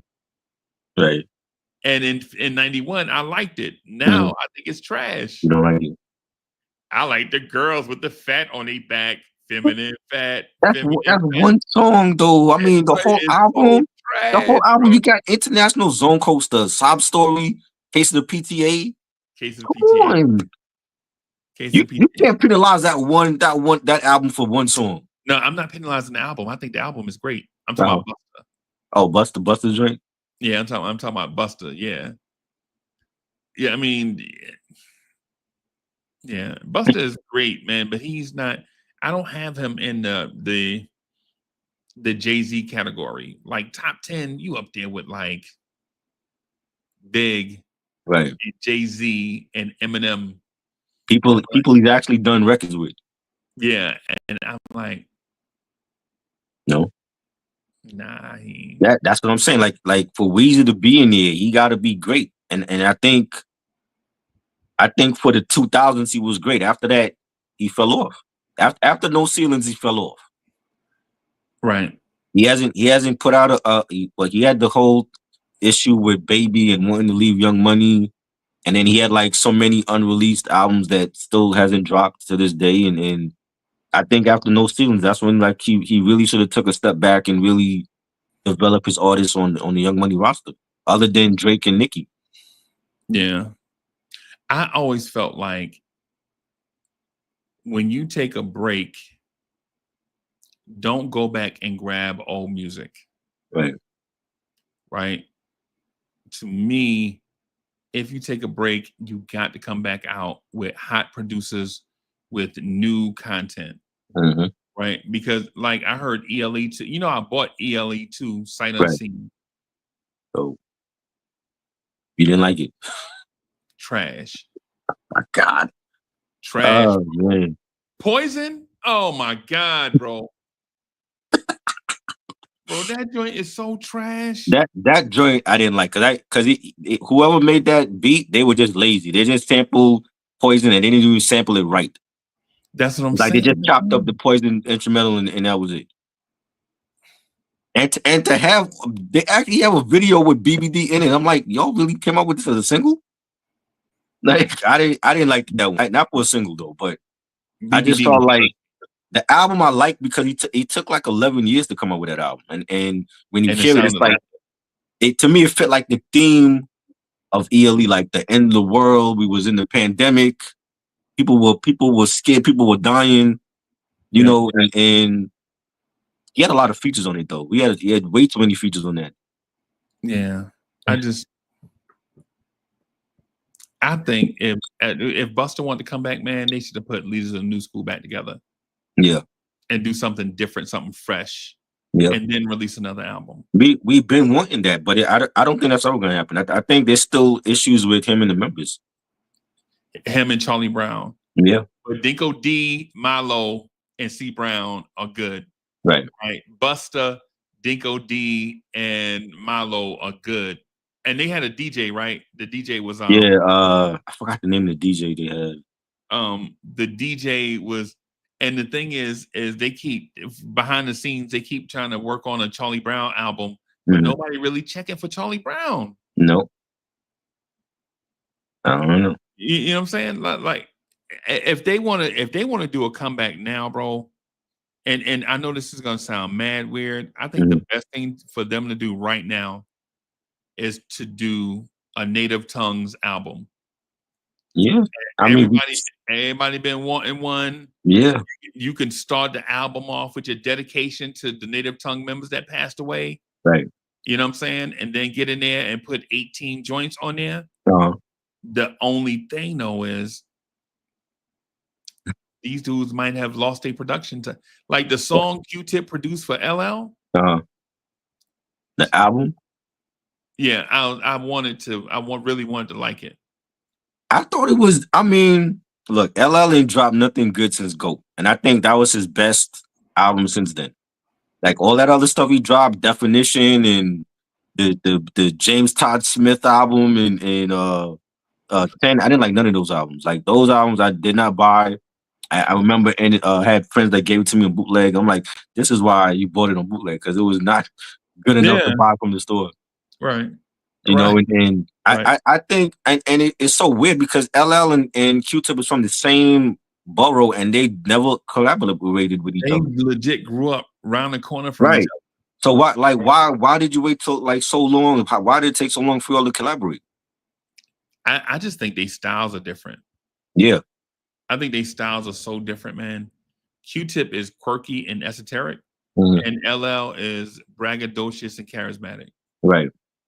Right. So even when I heard him doing beat Q-Tip, I was like, bro, if anybody should have got with an old school producer, Mhm. it should have been LL. Like Yeah. LL and Large Professor, LL Right. and Primo, LL Mhm. and but Q-Tip, jazzy, more smooth. Nah, Yeah. man, that ain't for LL, man. But you know, I never bought it, so it don't bother I me. liked it, but I mean I knew I'm like if Q-Tip is on it, then LL has to come different on the album because we know Tip is abstract and he's quirky like you said and that's what happened. Like it's like Tip gave him beats that normally would give for Tribe, and LL rhymed on it, and he said he had to like learn how to rhyme again because it's been so long. And he sounded fresh on the album. He sounded enthusiastic. He sounded hungry again. Yeah, I You just know? don't like him. I Yeah. think he passed his prime. That could be it too. Yeah, I think he passed his prime. Man, when you cross over and you get rich, Yep. you know, like what's the LL doing an album for? For nothing, because albums don't make money. Right. He can do one episode of his TV show and make more money than that album will ever earn him. Right. Now, it'll make some money, but I'm talking about earning him specifically. One episode of his show, right? And so that's why I'm like, some of these dudes, man, it's like, man, what if Ice-T come out with an album? Am I gonna check for it? I mean, as long as he have his old OG style on there, you know. Yeah, I ain't. Did you get a chance to hear the new Will Smith album? No, not yet. I was just gonna bring that up. I didn't like it. I liked about maybe 2 songs, 3 songs. But again, like Will, it's like why is he doing it? Like, if you have to be doing that because you actually miss rapping. You know what I'm saying? Because you're not making a lot of money off of the album. Will can rap, bro. He can. He always could. And I just felt like it was a fake narrative that was being put out there. Like, oh well, it's almost like a guilty pleasure now with him. Like, oh, people felt like he was always corny and cheesy, but they low key liked this stuff. But I've never heard that when he was out. We never looked at him like, oh well, he corny or he cheesy. I've always been a Will Smith. I met Will Smith in person actually. Like, great person. He wasn't on no superstar stuff, and you know, I don't know. I just felt like he was trying to fit in with today's music, and that's not him. I would say though, when we mentioned that year '97, Will Smith was out. Yeah, it's big Will Smith, right? Bangers, bro. Great comeback album. Yeah, Will Smith had some bangers out. Yeah. Getting jiggy with it. It's like how you call that the bad boy era, and Will Smith basically dominated it. Yeah. Like that. What's the joint? Men in Black. He did the Men in Black joint. He did the Wild Wild West joint. He did the Miami joint. Miami, yeah. He did the Getting Jiggy with It album. The song, I'm sorry. And bro, like, and so for people that don't know, so I work in corporate America, right? And so like every now and then we'll like have these parties or whatever. And it's like a total mix of different types of people from all types of background. Mostly people with money trying to impress other people with money. I don't come from money. You know, I'm there for, I'd be there for work. Right. Like I'm on the clock. Like they like, Uncle Freeze, you can only have 2 drinks. Human resources is like, you can only have 2 drinks. There's a 2-drink maximum. Remember, you represent. So with me, when I go, I'm like, represent. Right. And these parties, bro, like these mixers or whatever, they play music. Man, you put on some Will Smith. The Russian women is putting their drinks down, getting on the floor. Like all the guys from all the Northwest guys, the tech guys from the Northwest that like grunge and all that, they getting on the floor. Like all the Spanish people, from Texas, Arizona, New Mexico, whatever, they get on the floor. The Spanish people from Florida getting on the floor. Everybody mingling. Like you play Getting Jiggy with It, man, everybody getting on the floor. Yeah. Like Getting Jiggy with It legit is like one of them songs. You know what? I'll do this. I'm gonna challenge you. You to something. All right. Right. Oh boy, Uncle Freezy looking for a spreadsheet. Oh boy. I know what you about to do. Oh, I already know. So you prepared, right? Yes, I'm mentally prepared because I already know. I'm like, so we're gonna do some list or something. Yep. Do a list. Yep. Yeah. Yep. For the people, we got to give the people something to look at. For sure. Yeah. So do a list. All right. So here is the list. Let me do this in caps and do it in bold. And here's the list. Top 20 rap songs ever. Right? And we want to put the artist name right there, and the year don't necessarily matter. Oh, we could put the era. The era would matter. All right. All right. So, artist, song title, era. Right. So let me do this. Got to do this for our people.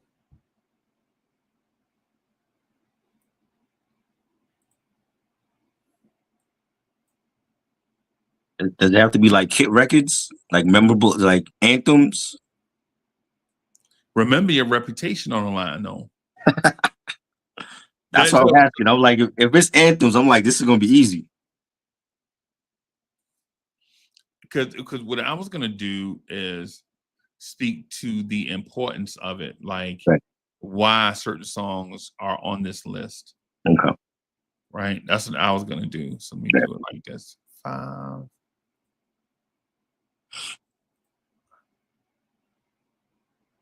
One, 2, 3, 4, 5. Top 20. Yeah, top 20. That's a good enough list for like every all the important songs.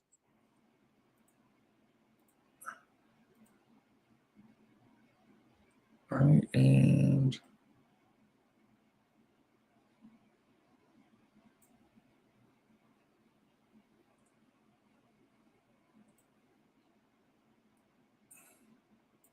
From any region, right?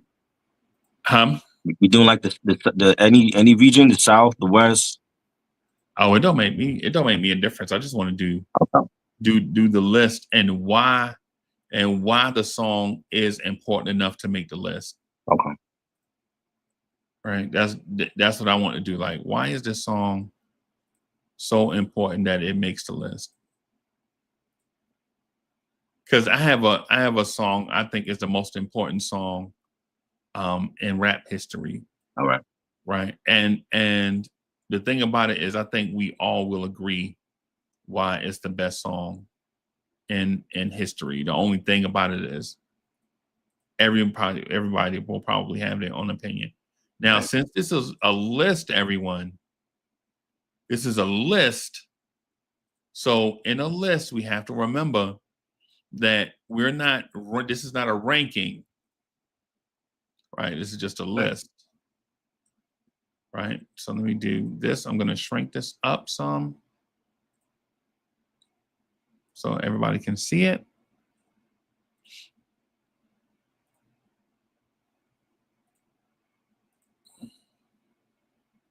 All right, so this is what the list looks like, everybody. That's what it looks like. Of course, I'm gonna make it bigger for everybody to track.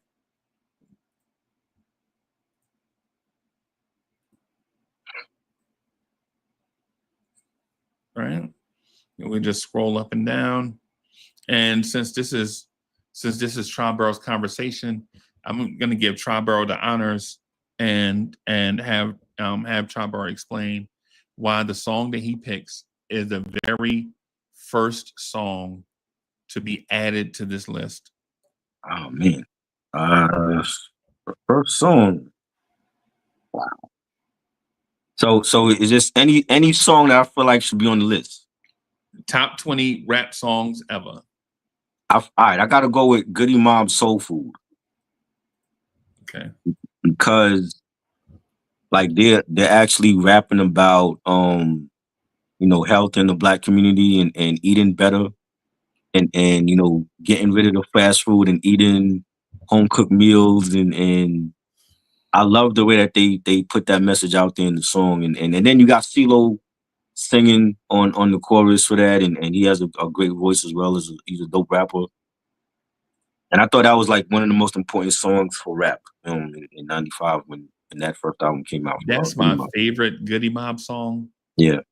And the reason why it is because they do this 8-bar switch up throughout. Right. When CeeLo come jump back in and say a heaping helping of fried chicken, macaroni, and cheese and collard greens too big for my gene. Steam comes from under the lid that's on the pot. Ain't got a lot, but I'm thankful for the little that I got. Why not greens? Fast food got me feeling sick. These crackers think they slick. By making all this bullshit, I keep forgetting I shouldn't be cursing, but by making all this affordable, I thank the Lord that my voice is recordable. Yep. Soul food. Mm-hmm. Right. Like I love the song. Yeah. I love the song, right? To me, it's my favorite. Might be, I'm not gonna say my favorite Atlanta-based rapper song, mm-hmm. but because there are some Atlanta songs that I think are slept on. Um, like the joint, you don't give, we don't give a fuck. Right. If you don't give a damn, we don't give a. Yeah. So So that the Young Bloods. yeah. Yeah. Don't start no. Yeah. That, see, I love that, man. I Yeah. love They were those. slept on. Yeah. So. Mhm. So good. So I ain't gonna front, man. The Goody Mob song caught me off guard as a top 20 song of all time, rap song ever. Cause I didn't. I mean, I'm gonna have like rap anthems. I think it's a rap anthem. Okay. You know, for the South and for that first Goody Mob album. Okay. You know, number 2, I'm gonna go with the Symphony. Okay. You know, classic Marley Marl posse cut, and having the first iteration of the Juice Crew on there, and I mean when he talk about bars, like they still debate, you know, who had the best one. Was it Kool G Rap? Was it Kane? I think all of them was hot. I definitely think Kool G Rap and Kane had like the best verses on here. I think you're absolutely right on this song. I don't know if I have it in the top 20. I do feel like it's important though, Right? because it establishes the posse cut from group rappers. Yeah. Right. On this joint, you knew that this song was different because this was not a group. Everybody had verses. It was a posse. It was a posse jam. Right. Right. But coming leading up to this, there were so many groups like the Fantastic 8+9 and Right. all these 1,000 dudes on the microphone. Ain't nobody Yeah. saying nothing. There was a song that came out called Planet Rock with a dude legitimately his verses you know what I'm saying? He's like, Yeah. come on, man. Definitely. Let me do. I got one for you. Okay. I think it's the most important rap song in rap history. Okay. Right. I don't know why I'm forgetting the name of the song, but it is that important. Let me do this.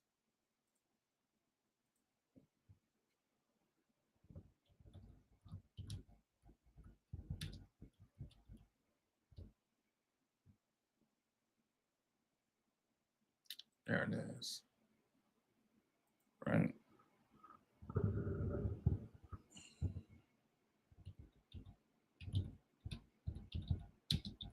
Oh yeah, definitely. That got to be on the list. Right. I don't know what era that is. I'm just say early. That was like so like late 70s. Yeah. Yeah. The reason why I have to have this on the list is not only is it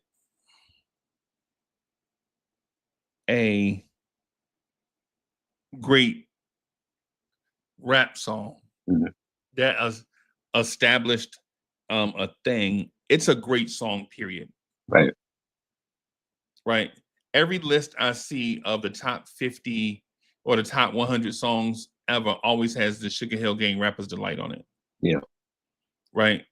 And one of the Big Bang Hank stole somebody rhymes. Wonder Mike did a great introduction, and the other, I keep forgetting the other dude name, Mike something, not Mike something. You had a Big Bang Hank. Yeah, Big Bang Hank. Yep. Yeah. Rest in peace. Yep. I think this is a great song, a top 20 most important rap songs ever. Yeah. Right, because it established hip hop rap as something. Right. So even if you didn't like rap, you like this song. Oh yeah. Definitely. That had to be on my list for sure. And it's got play value. Like you can play Rapper's Delight anywhere in any function, and people legitimately will rock to it. And it's been sampled, and they had renditions done for that song, and you know. Right. I got Grandmaster Flash and the Furious Five, The Message, Okay. classic. I've always loved that song, and it spoke to the streets, and Melly Mel was spitting on that. That's so, like, every time I hear that song, that's like the embodiment of what 80s rap sounded like. Yeah. That's missing now. Yeah. So I have this thing, and I know it's petty, but I don't like Grandmaster Flash. I don't know. And it's something from back in the day too. It's not even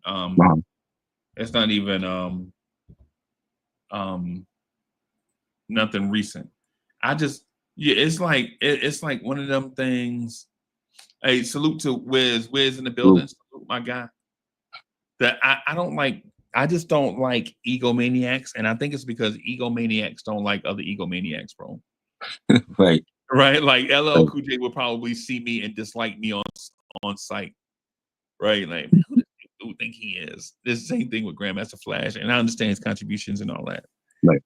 But in this song, though, that you mentioned, Melly Mel says, "A child is born with no state of mind, blind to the ways of mankind.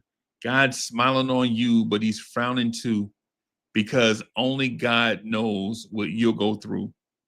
He wrote that he wrote that line when he was 16 years old. Wow. And he wrote that verse based on hearing a Stevie Wonder album. Right. Right? Imagine being 16 listening to Stevie Wonder and then crafting your lyrics to that. Right. And that verse might be more iconic than, well, no, I ain't gonna say.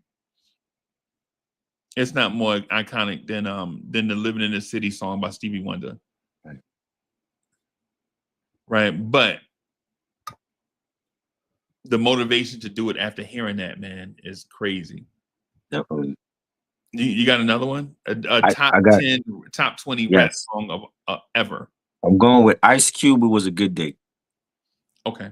Because it was so iconic, because like we know where this man came from the group, what they were speaking about, and just him making a song about, we didn't, it wasn't nobody getting killed in South Central LA, and the cops rolled by, but they didn't want no static, and it was just him talking about a laid back day, of ordinary day in LA, and I love it, and that has become his signature song now. Right. Like when you see him live in concert, that's the song he does last. Oh wow. I saw him live. I was at the Big 3 championship at the Barclays Center, the first ever, and then before the game, him and Dub C performed, and he did all his hits, and he saved that one for last. So he didn't do We Be Clubbing? He did that, but it was like a melody, like he was just running through his hits. Right.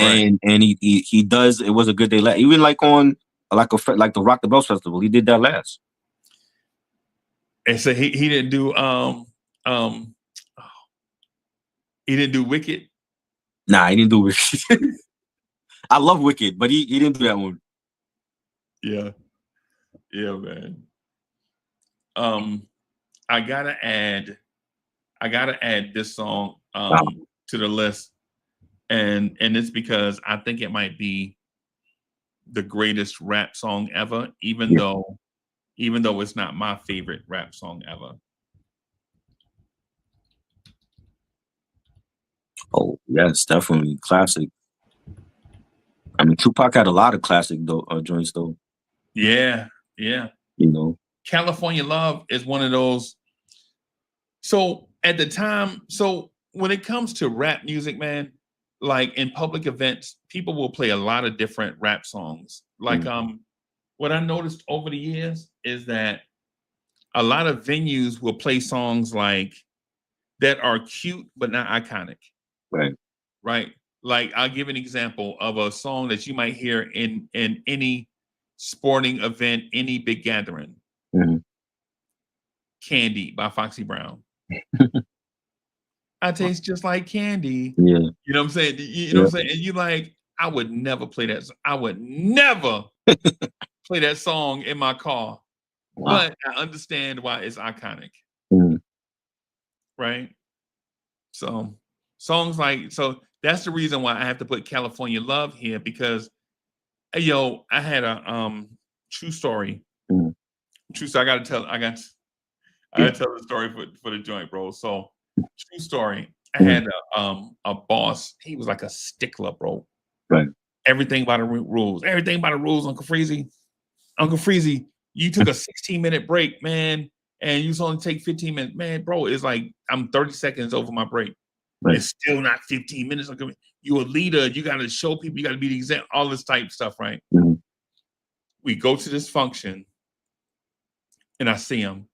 I'm like walking in, like with a couple of people that report to me, Yeah. and I'm like, y'all better not show out. Just don't do whatever this. Remember, this is a work function. Right. And I see, and this guy that I'm talking, the stickler, Mhm. is like my boss's boss's boss. So he's up the, Right. So he sees me. He's like, Uncle Freezy, right? And I'm like, yo, did he just yell my name across the room? Wow. And he got the drink in his hand, and I'm like, oh snap, this is gonna be weird. This is about to be mad weird. And a lady, like this lady, she a little tipsy too, because she got Mhm. on like the evening gown type. Right. You know how you got to dress Yeah, up for yeah. the functions, right? So Mhm. she got on the gold flowing, the sequence dress, and she type two-stepping with you remember digital cameras, the one you got to Yeah. hold the button and I remember let it that, do its thing. So she pose, and he like pose with the drink, and she hold the button, Right. and then the digital camera start doing this thing, and no lie, California Love comes on. Wow. California Love, Mhm. and yo, now mind you, this is a function about 800 Right. people. We're in the Marriott ballroom, right? Mhm. The DJ is in the far back, and he got speakers around the room. Right. And all this stuff. 800 people in this ballroom, and California Love comes on, bro. And everybody in that room stop talking business and get on the dance floor and start doing the coolest, weirdest dances you ever. Like I never knew there was a dance called the giraffe. Like people legit like. That's And crazy. I'm like, yeah, I ain't never seen those. But when you mix with different cultures, you never know unless you mix with different cultures. Yeah. But when Sure. California Love came on Chopper, when I'm talking about popular rap songs, bro, Mhm. Oh yeah. For sure. California Love is up there. Like Oh you yeah. play that corporate event, you play it anywhere. For sure. Yeah. So Are we that's are what I we was are we doing about doing are California we Love. doing popular rap songs? So then that's a whole different list. It's up to you. I'm saying the top 20 rap songs ever. I mean, if we doing popular rap songs, then I would take off the Goody Mob song. Hey, bro, it's top rap songs ever. I know, but if we doing popular rap songs, that's a whole nother episode because then Goody Mob can't be on it. How you gonna say good, bro? Me- You been helping the fried chicken, macaroni, and cheese? I know, but they wasn't popular with everybody. That's the thing. It was like it was an important rap song because of the message that was in the song. But popular rap songs, like I'm talking about, like in the club was popular. They were playing that everywhere. They wasn't playing Soul Food everywhere. Okay, all right. So you want me to take off? So for the record, I'm against taking that song off. I ain't gonna lie. But if you insist on taking it off, we can replace it. I'm only saying if we're doing popular rap song lists, if you're doing rap songs ever, then it got to be on there. But that might be a whole nother episode then to do popular rap songs. Top rap songs ever, bro. I'm like, I don't feel like the two are the same because popular rap songs. I can name there's one hit wonders that have popular rap songs. nah, because popular don't mean best, right? How many Flo Rida songs would be up here if we did? I know, but if we talking popular, that's like Vanilla Ice got one popular song that he could eat off for the rest of his life. Yeah, but that's what people want though, like the lottery ticket, right? Right. He got a lottery ticket, man. Yeah. So what you want to do? You gonna leave Goody Mob on or? I'm gonna leave Goody Mob on. I'm gonna leave Goody Mob on. Okay.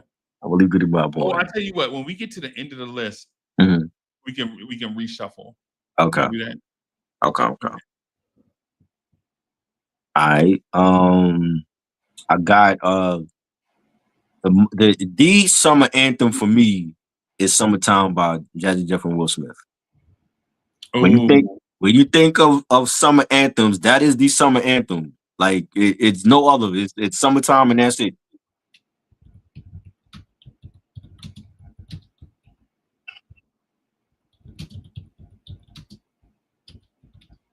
You know, that's like that one. That's like one of my favorites. Might be my favorite. Jazzy Jeff and Will Smith song. I have a lot, but that's like on like number one for me. That was like 90. I think that was like 91 that came out. 91, Yeah, right? Home Base, the Home Base album. Yeah. Yeah, Yeah. classic album. Top 20 rap song. I don't have. Do you have another one? Yes, I got a lot. Okay. You know, Dre and Snoop, Nothing But a G Thing. Okay. You know, that was my introduction really to gangster rap because like I didn't grow up listening. Like my mom did not want me to listen to NWA, so I didn't grow up listening to NWA. So my introduction to them was like after they broke up and they went their separate ways, and you know I'm listening to Ice Cube, Death Certificate, and you know Ren was coming out with his solo stuff and Easy, and then Dre when Dre dropped the Chronic, that was everywhere. You know, Right. New York was playing that, and Nothing But a G Thing was like that was like my introduction to who Dr. Dre was. Okay.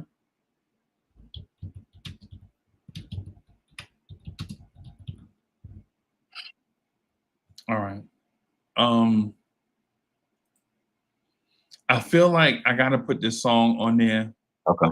on here, and it's gonna seem bad disrespectful, but I want to put two up here real quick, and Okay. then I'll move out of the way. Right. This is the first one, right? The first one Yeah. is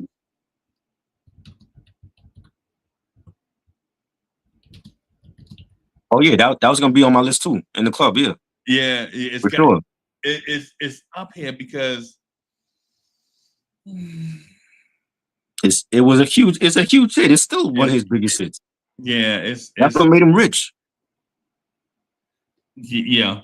You know, that's the song that made him a household name. Before then, nobody. I mean, unless he was a real hip hop head, the casual rap fan or like regular households that wasn't listening to rap, they didn't know who he was before then. But when In the Club came out, he became a household name with that.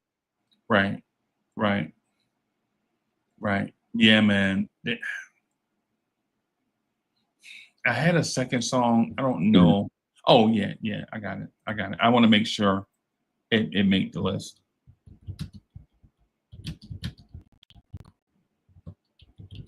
Oh, so Mixcloud, yeah, that was a huge song. Yeah, and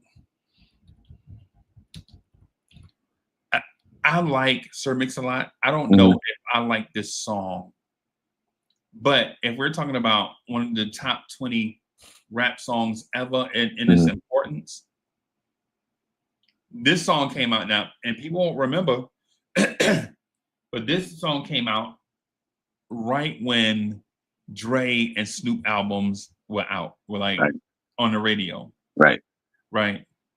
And so the video for it is what sets the stage for everything. Right.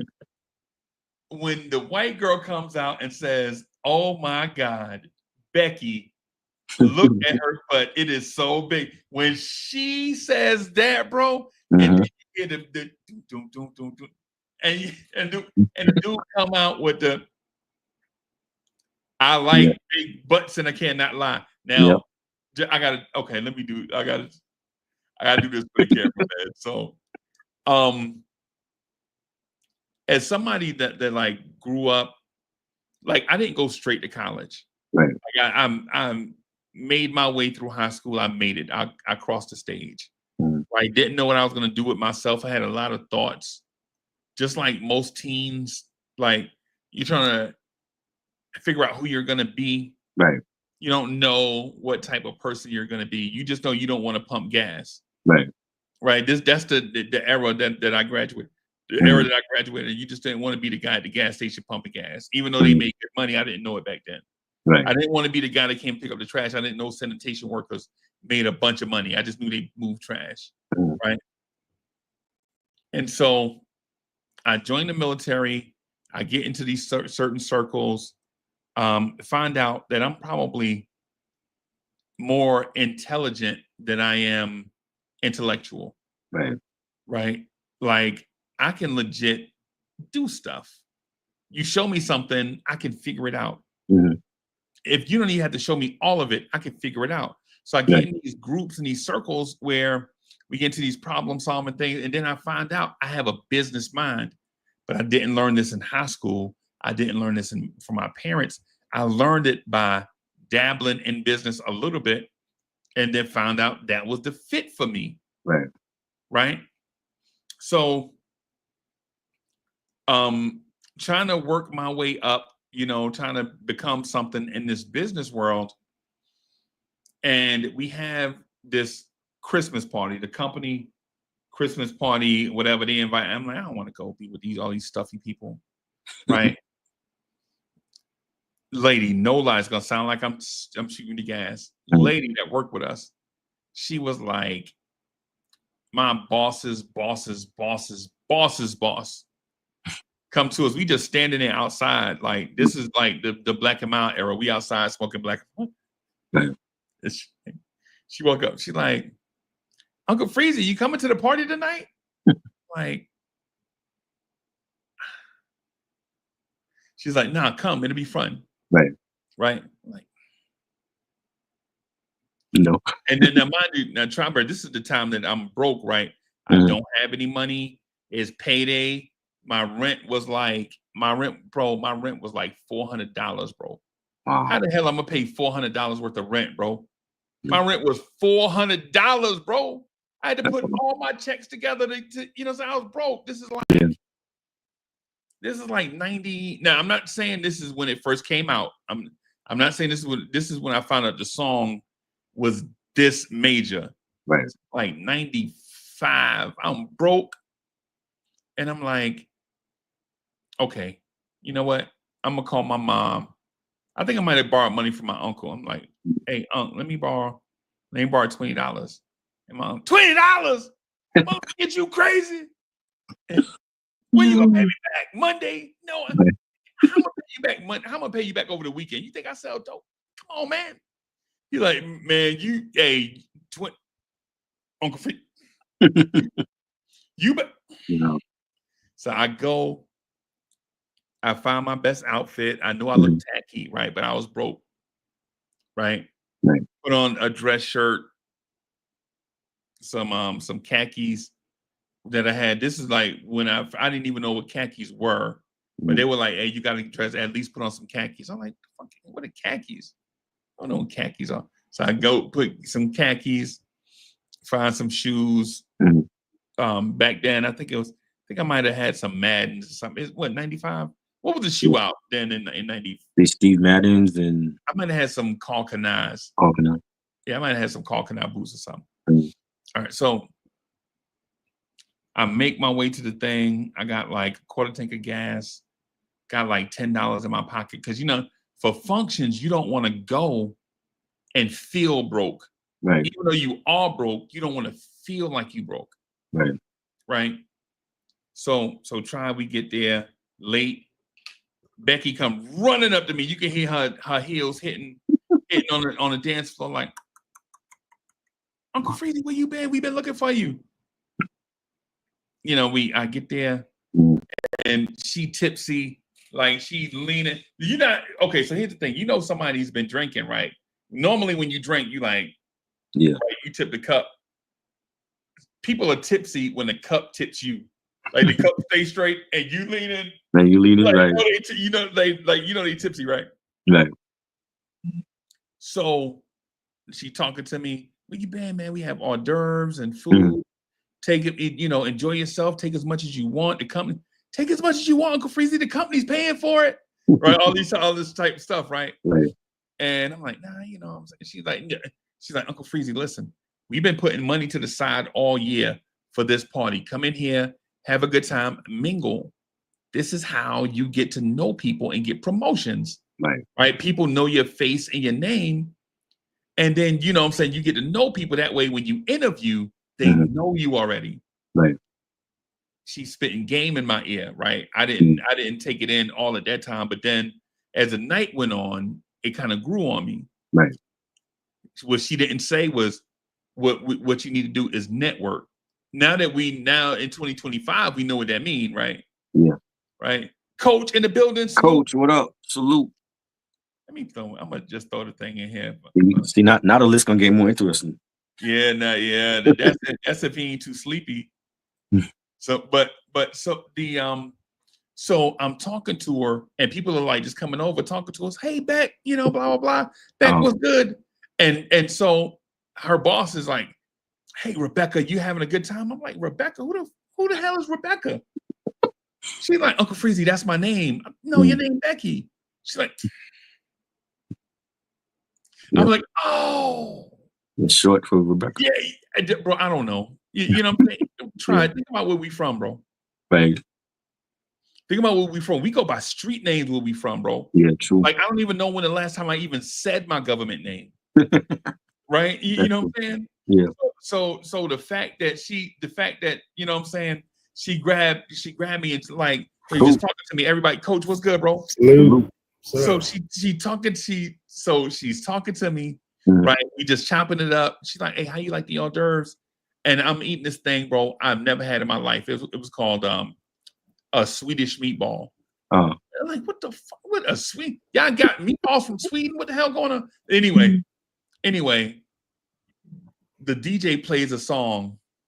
Oh my God, Becky! And when the song hits Becky, she busts out like, "He's talking about me! He's talking about me!" And she does this thing, right? And I'm like, bro, I've never seen shit like this in all the days of my life. She was like, "Uncle Freezy, hold my hair. Hold my hair. Hold your, what the fuck? What's going on?" I feel like I've been raptured up into the white girl world, right? But I didn't know it at the time. She's like, "Hold my hair. No, hold my drink. Hold my drink." So I hold her drink. She takes her hair and just like do it in this thing just real fast and go out on the dance floor, bro. And her girls are dancing to Baby Got Back. Now, here's the thing. None of those babies had back. Right? Of course not. But the fact of the matter is they loved the song because of the content. Yeah. Right? Like, she legit was trying to pull me on the floor. Now, mind you know, I have a strict rule. I'm cool. I'm not dancing to everything. Right. I'll dance to some stuff. Right. But I'm not dancing to Baby Got Back. Right. I just gotta stand there and do like my little 2-step. Right. I do, you know what I'm saying? I'm gonna just do my little, you know what I'm saying? Do that. But I'm gonna keep it in here though. I'm not gonna be out here. Right. I'm gonna keep it in here. Right. So she like dancing and all this stuff, bro. And she was like, all her girls was like dancing around me, and I'm looking at my boys like, yep. And they wouldn't get out there because they know the rule. The rule is you don't dance to certain songs, even in certain functions, right? The weekend goes great, man. I go home, take a whole bunch of food from the company party, right? The company party, man. I take like 4 plates of food, man. They put it in like a plastic bag or whatever. Like, because they know I'm low on the totem pole. So they like, that man ain't making no money, man. Let that man take that food home, right? So Monday, I get back to the office Monday. Becky walked by me, right? Like nothing happened. Like, you know, whatever. She go to her office, whatever. Tuesday, they post a job, right? Post a job, like assistant man next to the man, next to the man, next to the man job, right? One of them jobs where you'll probably be doing the same thing you're doing right now, but you'll just be over all the people that are doing it with you. Right. Like I think it's like we were in the mail room. So it was like a overnight mail position, like when the mail come in overnight, blah, blah, blah. And so a dude walks up to me and is like, "Hey, you're Uncle Freezy, right?" "Yeah, I'm Uncle Freezy." "Yeah, we met at the party Friday." I was like, "Yeah, yeah, yeah. You know, Mhm. are you gonna apply for the such and such job? I hear your name is in the running." Wow. And I'm like, in the running, like I never. He was like, "Just apply to it, man. You never know what's gonna happen." Like, give me the wink, right? Right. And so I'm like, okay, I'll apply to it. I didn't have any interview skills. I didn't even have a resume. I showed up to him, like I applied for it, didn't have a resume, and didn't know how to interview, right? And so they interview a bunch of people, bunch of people. Then they do the callbacks, bunch of people. I got the call back on Thursday, Friday. You know, they post a job. They announce over the intercom, like, "Hey, congratulations to the new postal Uncle Freezy," Wow. right? And everybody's like, Crazy. "What the fuck? He can't even. What? He never even been to college." Like I had been to college. I just hadn't graduated yet. Right. Because I did this thing called correspondence courses, like Mm. where you take your class and you mail it in, they grade it, send it back, all this stuff, right? Yeah. And so I got, man, everybody walking by, patting me on the back, man, looking at me like legitimately important dudes were walking up to me like, "Hey, man, good job on the interview," and all that stuff. I was like, I thought I bombed. Right. And what come to find out, what happened was at the party, when everybody was networking, when people were telling their best party joke, like I don't know if y'all know this is a thing, Mm. but people that are uncomfortable will have a joke that they save for like a special occasion, right? And so I'm like, they'll tell a joke and I'll laugh because it's like a sense of because I guess because I'm witty and have like a sense of humor. It's Right. like it's a natural thing. It's not something I do on purpose, right? Mm. So I get to think people coming by, man, shaking my hand, blah blah, asking me questions. And so, what are you planning on doing with the mailroom? What's your grand plan? And I'm like, and I'm just saying stuff like, just saying the first thing come to my mind, like, I know that there are issues there, and what I'm gonna do is just speak to management to see what the goal is or whatever, and Right. then see what I can do to implement the goal by using the structure of the company, but also the leadership skills. They're just saying random stuff, right? So I'm in the parking lot and I see Becky and her girl from the party standing there. I wave, they're like, come here. I go over. And so she's like, "Congratulations." I'm like, "Thank you, man. That was fast, right?" And she's like, "You got a promotion over Baby Got Back." That's crazy. Wow. Bro, Coach was That might be Wow. the first time that sentence was ever used. Right? ever, bro. I had a background in my picture files that matches your hat, so I had to put it on my virtual. Wow. Yeah, man.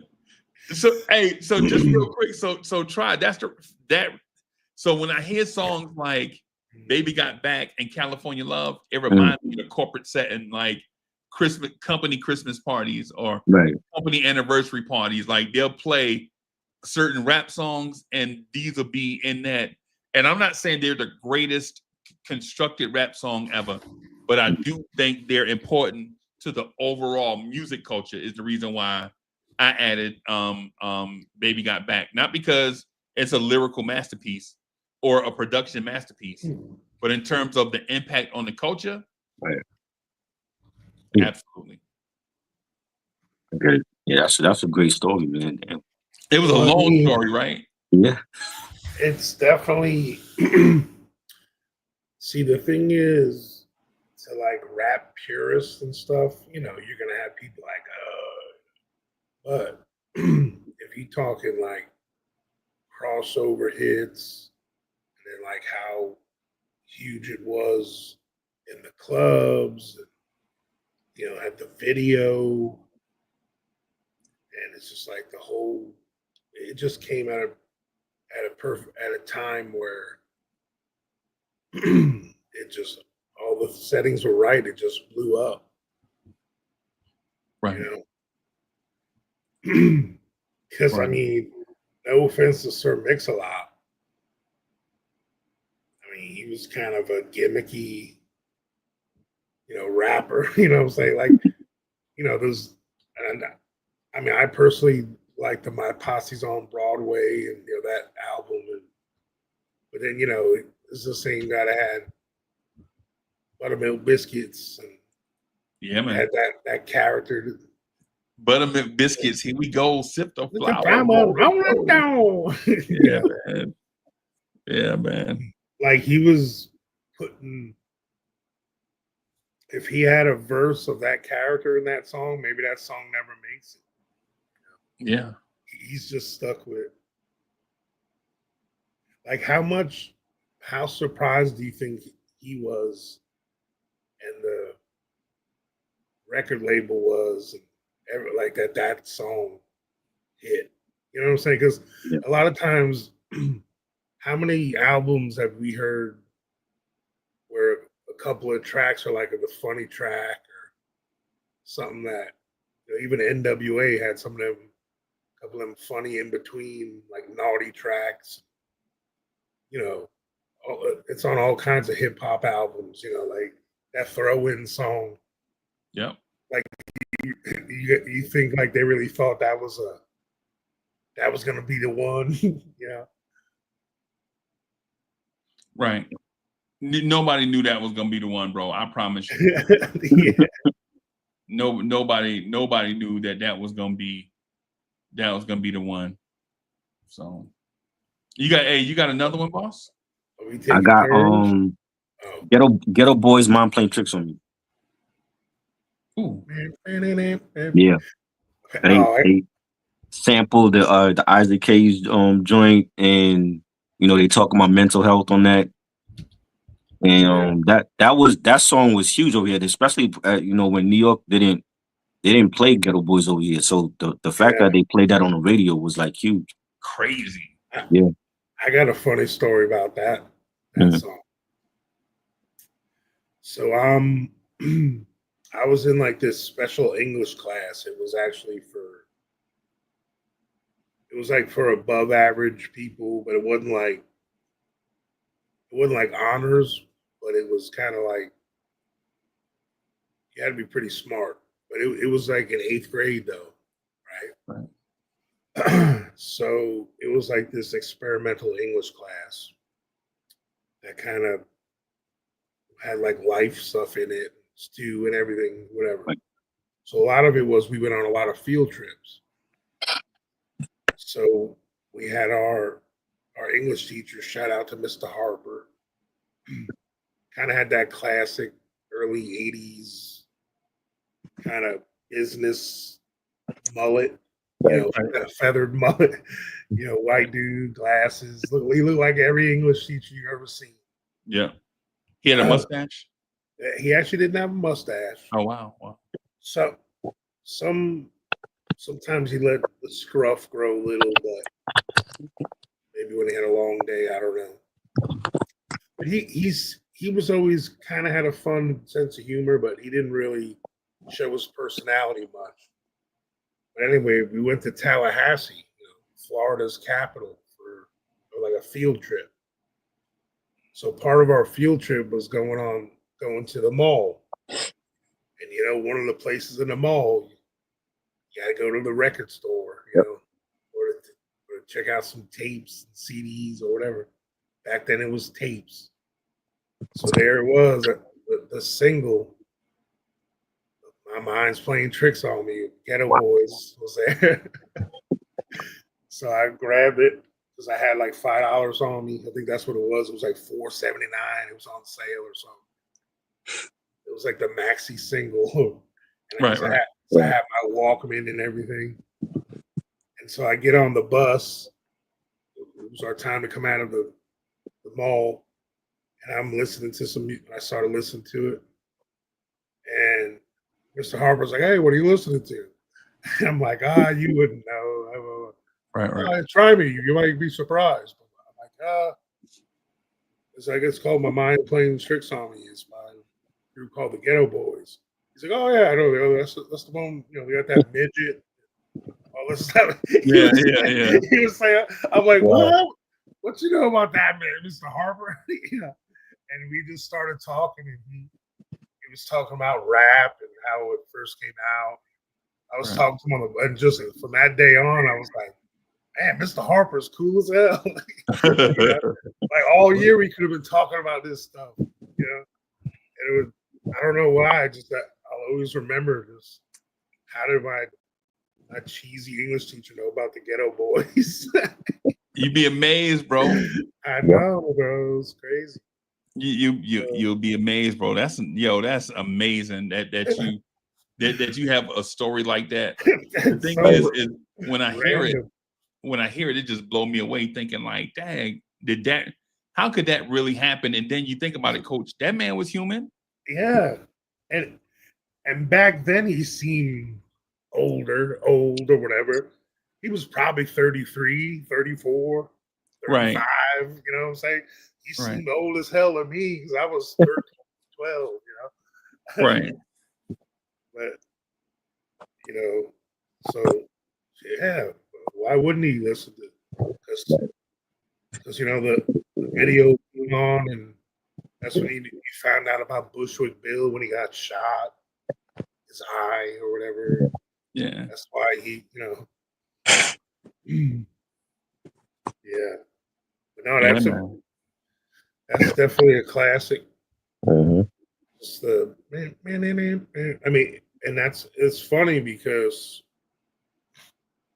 what I love about songs like that have like iconic like samples at the time, you know, a lot of times you're not introduced to some of those classic iconic songs and melodies until you hear it first in a rap song. Then you go back to it like, oh, what's that sample from?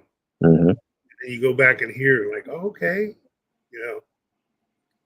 I mean, I don't want to put a rockin' Freezy shoe, but that's how I never knew about the Isley Brothers much. Like coming up, because you know they were kind of before my time. I was born in 75. Right. But like when I started hearing some samples of some Isley Brothers, when I was listening to Dre and even some old NWA and stuff, like I was like, okay, that's from the Isley Brothers. And then I started listening to the Isley Brothers. I'm like, oh, they're kind of fire. Right. I like it.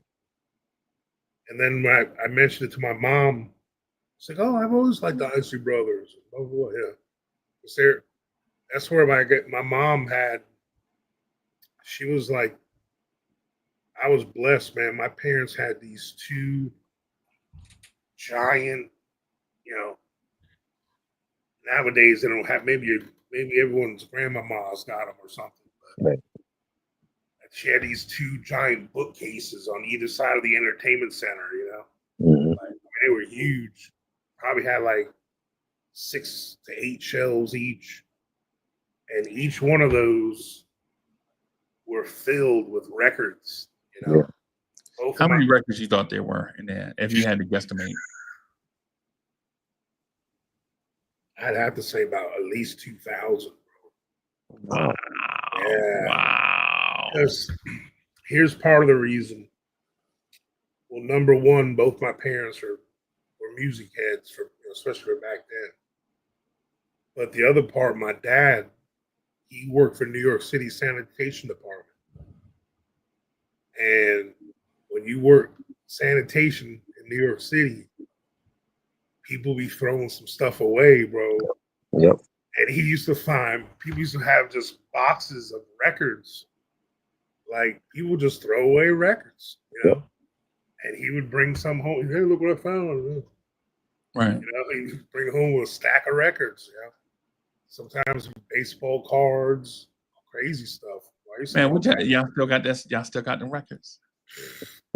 Unfortunately, one of the reasons we moved to Florida, we had a house fire, man. Oh man. Yeah, that's one of the things I was really bummed about because I just remembered like my mom, like her column was the more on the left, was the left one. Like she had most of her stuff there.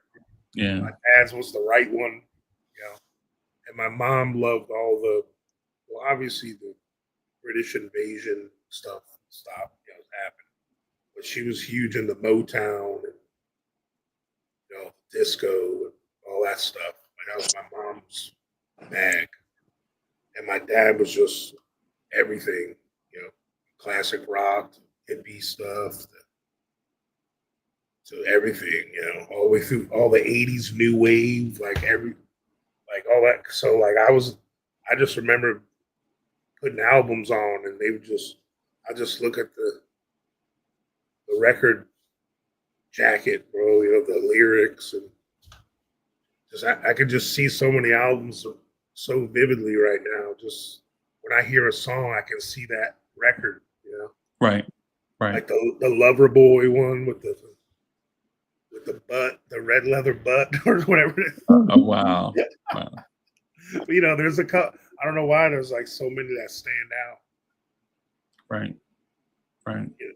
Well, let me ask y'all this.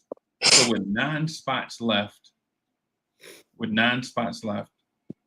right? And it's not a ranking. This is just a list, just a compilation, right? Yeah. Name a top 20 rap song ever. Knowing that, so these are the spots, right? These are the songs so far that we have, right? So name a top 20 rap song ever. I gotta say Hey Ya by Outkast. Okay. Although all of us as rap and hip hop heads, there might be some other Outkast joints that are more like bars level or better, you know what I mean? But Right. Hey Ya was like Outkast, like kind of a crossover hit, That was so huge. Right. It was just so catchy. It crossed over to so many other. It obviously was on hip hop stations, but it was on the pop stations and like everything. Everything, bro. And just the video was cool with all the copies of Andre 3000.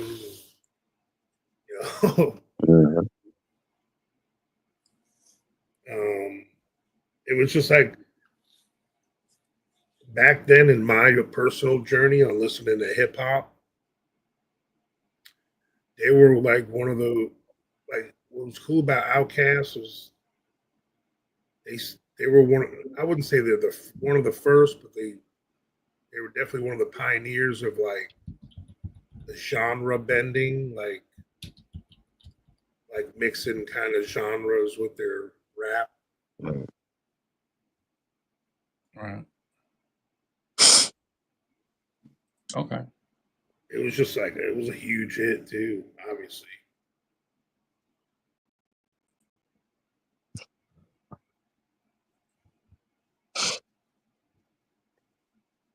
Try, you got one? I got top 20. I'm gonna say DMX top Rough Riders Anthem. Yeah, man. That kicks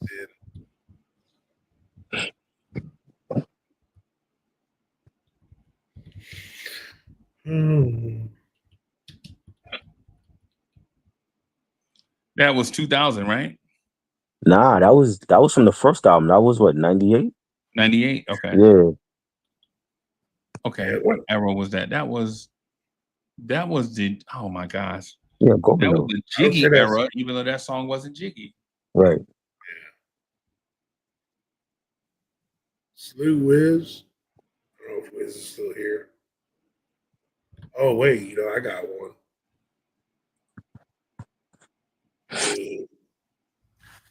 Lose Yourself by Eminem. Yeah. That's gotta be one. Oh yeah.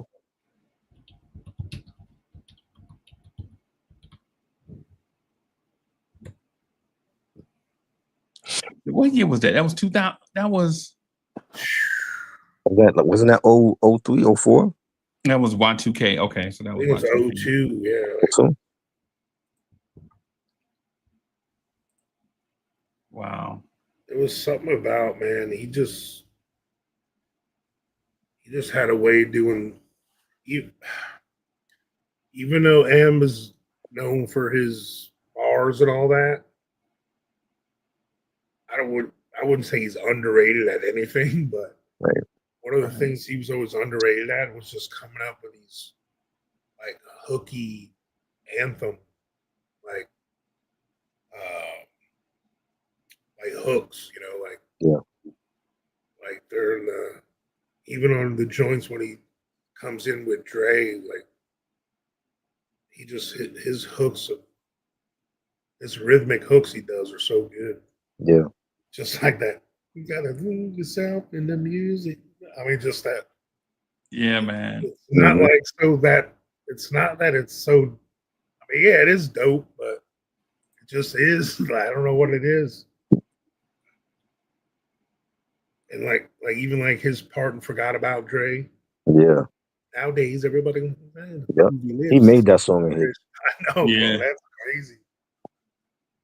And then obviously, man, Dre is just some of his backgrounds he comes up with so good. So Yeah. I'm sorry. Go ahead, Oh, Bob. go ahead. I was just So I have one that I have to add, and it's gonna seem whack that I add this, but I think it's important to hip hop. Oh boy. I think I know what you're gonna add to. Oh, Jump Around for sure. Yeah. oh I'll- yeah, yeah, that gotta be on there. Yeah. that's And the reason why I have to add this song, man, is for one, it's a dope song, Hmm. right? Two, it put another rap city on the map, right? Boston. If y'all remember the video, Hmm. I was seeing Mhm. like the Celtics jerseys and all that stuff. And even though it was making me puke, right? Right. The intro to the song, whatever the dude say, was it, Coach? You remember the first few lyrics of the song? I know, I remember. I'm the cream of the crop. I rise to the That's the top. I top. never eat the pig because the pig is a cop. And you like, okay, I got you. They, Oh, yeah. okay, they're in the Mhm. bag. Yeah, yeah. like even though the jump around part is kind of like would be considered cheesy. I mean, the actual verses are pretty fire. Yeah. Yeah. They're pretty good, for a song like that. Yeah. Oh wait, now that I'm looking at this list, And so here's the reason why, to me, what makes it dope. Right? Right before this song comes out, there is, or right during the same time, there is a song out by a white rap group called the Young Black Teenagers. A song called Tap the Bottle and Twist the Cap. Mhm. yeah, Tap the bottle and twist the cap. Okay. Tap the bottle and twist the cap. And I'm like, I don't know if I get this thing, right? Like I don't know if I get this thing of like the culture invasion type song. That's what it came across to me as. Yeah. Like you the young black teenagers, but y'all white. So it's like, give it a chance. But Don't, it was Chuck D that gave them that name though. I know this. I know that I know. Don't make it dope though, right? People make, and so if they would have came out with like, my thing is sight unseen. Like if it's a sight unseen thing, if it's just on talent, I'm like, yeah, man. I like when people be themselves or be the best version of themselves and come out with something dope. And I'm not saying the young black teenagers are not entrenched in the culture. It just seemed like they wasn't, right? And at the same time, Jump Around comes out and you see dudes legit just being themselves, rapping in something, you know what I'm saying? So it's like, okay, I am automatically like House of Pain now just because of that, right? I'm automatically a House of Pain fan. right? And then when you listen to the House of Pain album, you know, they got these little joints on there where it's like, yo, you know what? These dudes are legit. Yep. And the young black teenagers, you never heard from them again, bro. So that's my thing with House of Pain, Jump Around. And then plus, when House of Pain came out, my roommate introduced this word to me that I didn't know existed. He was like, yo, Uncle Freezy, Jump Around is an anthem. Right. And I'm like, you mean like the Pledge of Allegiance? He's like, no, fool. It's like an anthem. It's like when you hear it, it motivates you to do something. Mm-hmm. Right? It motivates you to do something. And when you hear it, they don't have to tell you to do it. As soon as you hear the intro, you just start doing it. Right? And I'm like, right. So what are they telling us to do? He's like, what's the name of the song? Oh, okay, I got you. And what does everybody do when they hear that song? Mm-hmm. Yep. Bro, it's an energy song, man. You know what I'm saying? It's an energy song. So Fritz Alcenda's in the building. Salute. Salute. You know, another one that was like that,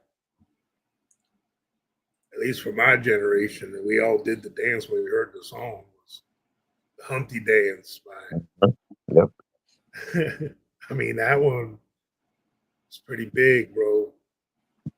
Yeah, I want to add that to the list. That's it. We got to change the list now because if we doing anthems, then Soul Food can't be on here. No, I wouldn't add 20. I wouldn't add that to the top 20. No, but the list is top 20 rap songs ever. What about? So it's not my favorite lyricist, my top 20 favorite lyricists, or top 20 anthems, or you know what I'm saying, top 20 choruses, top 20, you know what I'm saying, break beat. You know what I'm saying? It's right. Top 20 rap songs ever. What about Public Enemy, Fight the Power? Yeah.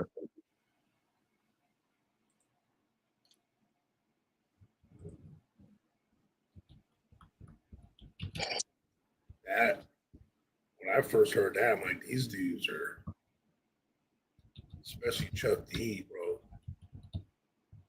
I just loved his tone. Mm-hmm. Uh-oh. Fritz is saying Ghetto Boys isn't top 20. Oh man, what? That song, that's their best song. That's the song that New York knows. Fritz likes the Poison Clan. Pick it up. Think about the Poison Clan. You can never trust me. Remember that? Shout out to JT Money. Yeah, man. I want to add a song, just real quick. And once I add this one, I'll relinquish the list. I just want to add this one just in case we forget.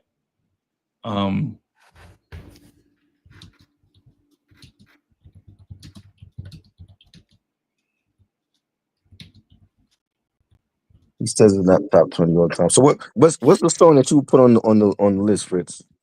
Oh yeah. Ghetto. If you ask any New Yorker or anybody on the East Coast, they don't know nothing else from the Ghetto Boys but that song. Yeah. The reason why I'd like to add this song to It Takes Two to the list is because when I was traveling the country, like, you know how you travel the country and depending on what area of the country you're in, they play music based on what that region likes, right? Like when you're in Florida, you can't say anything about Trick Daddy, right? You say anything about Trick, you fighting. Yep. Right? You say anything about Trick, you fighting. That's just what it is. Right? You go to New Orleans, you already know. In New Orleans, you say anything about DJ Jimmy, anything about Lil Wayne, any you fighting, right? You go to Dallas, you know, anything about DOC and stuff like that. You go to LA, you already know as like 20 rappers from LA. You say anything about them, right? But as I traveled the country in '87, when this song came out, every place that I went around the country, and it was because of the military, all that stuff, every place that I went, all you heard on the radio, right? 87, 80, I think it was 80, 88. Maybe it's like 88. The only thing you heard on the radio was It Takes Two, was the rap song. It Takes yeah. Two. It Takes Two was a rap song for like 2 years. Mhm. And there were like Yeah. plenty of songs out, right? Plenty of rap songs out, right? But man, It Takes Two, even right now, it's a party joint, bro. Bust a Move, Young MC. Yeah, It's man. like, that's another one that's like that. I mean, Funky Cold Medina. oh yeah, man. Wild Thing. Wild Thing. Yeah, man. Wild man, Thing. yeah. You know Hip what? Hop Parade. Yeah. This might be but man, it was pretty damn popular. And I love me some Dell, Funky Homo Sapien. Yeah, I love that. Yeah. That Clint Eastwood by the Gorillas. Mm. You know what song I'm talking Yeah, about? yeah, that's on the Gorillas. Yeah, that's the first album. I'm feeling sad. I got sunshine. You know, like, but all the rest of it's rap, too. Right. And the rap's fire in that. That's. I mean, Yeah, it was popular. Oh yeah, for sure. For sure. In these last 3 spots, y'all tell me the song that y'all want to add in these last things. I'm Yeah. not- Naughty got to go there, but which one you put in, OPP or Hip Hop Parade? So Naughty got to go there. Okay, so Yeah. Naughty by Nature. I I mean, think it's easy to me. I think it's Hip Hop Parade. Well, I think OPP is what really broke them through. Like everyone, that's when they started getting to know them. That's when that song came out, as far as popular. But Hip Hop Parade that turned into like a party jam, and it was huge. Man, I agree. But OPP shouldn't be slept on either, though. No, I agree. Do you remember how much Kiss FM played OPP? So Kiss FM played a few songs every hour on the hour. There was a Peebo Bryson song, right? There was a Jazzy Jeff and Fresh Prince song. There was a EPMD song. I think it was called Crossover or something, whatever it was. And it was OPP.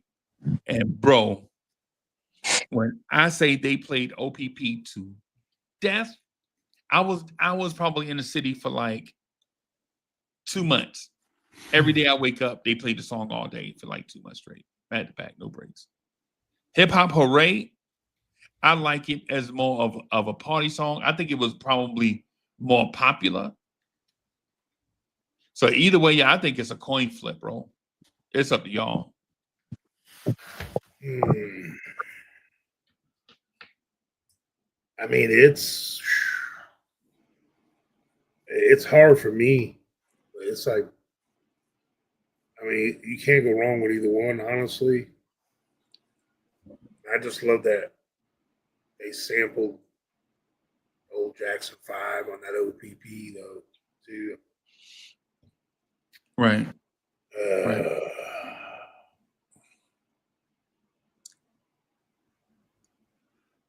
What do you think, Try? You the tiebreaker. That's hard because both of them to me are like equally like great. All of them, both of them equally dope. Yeah.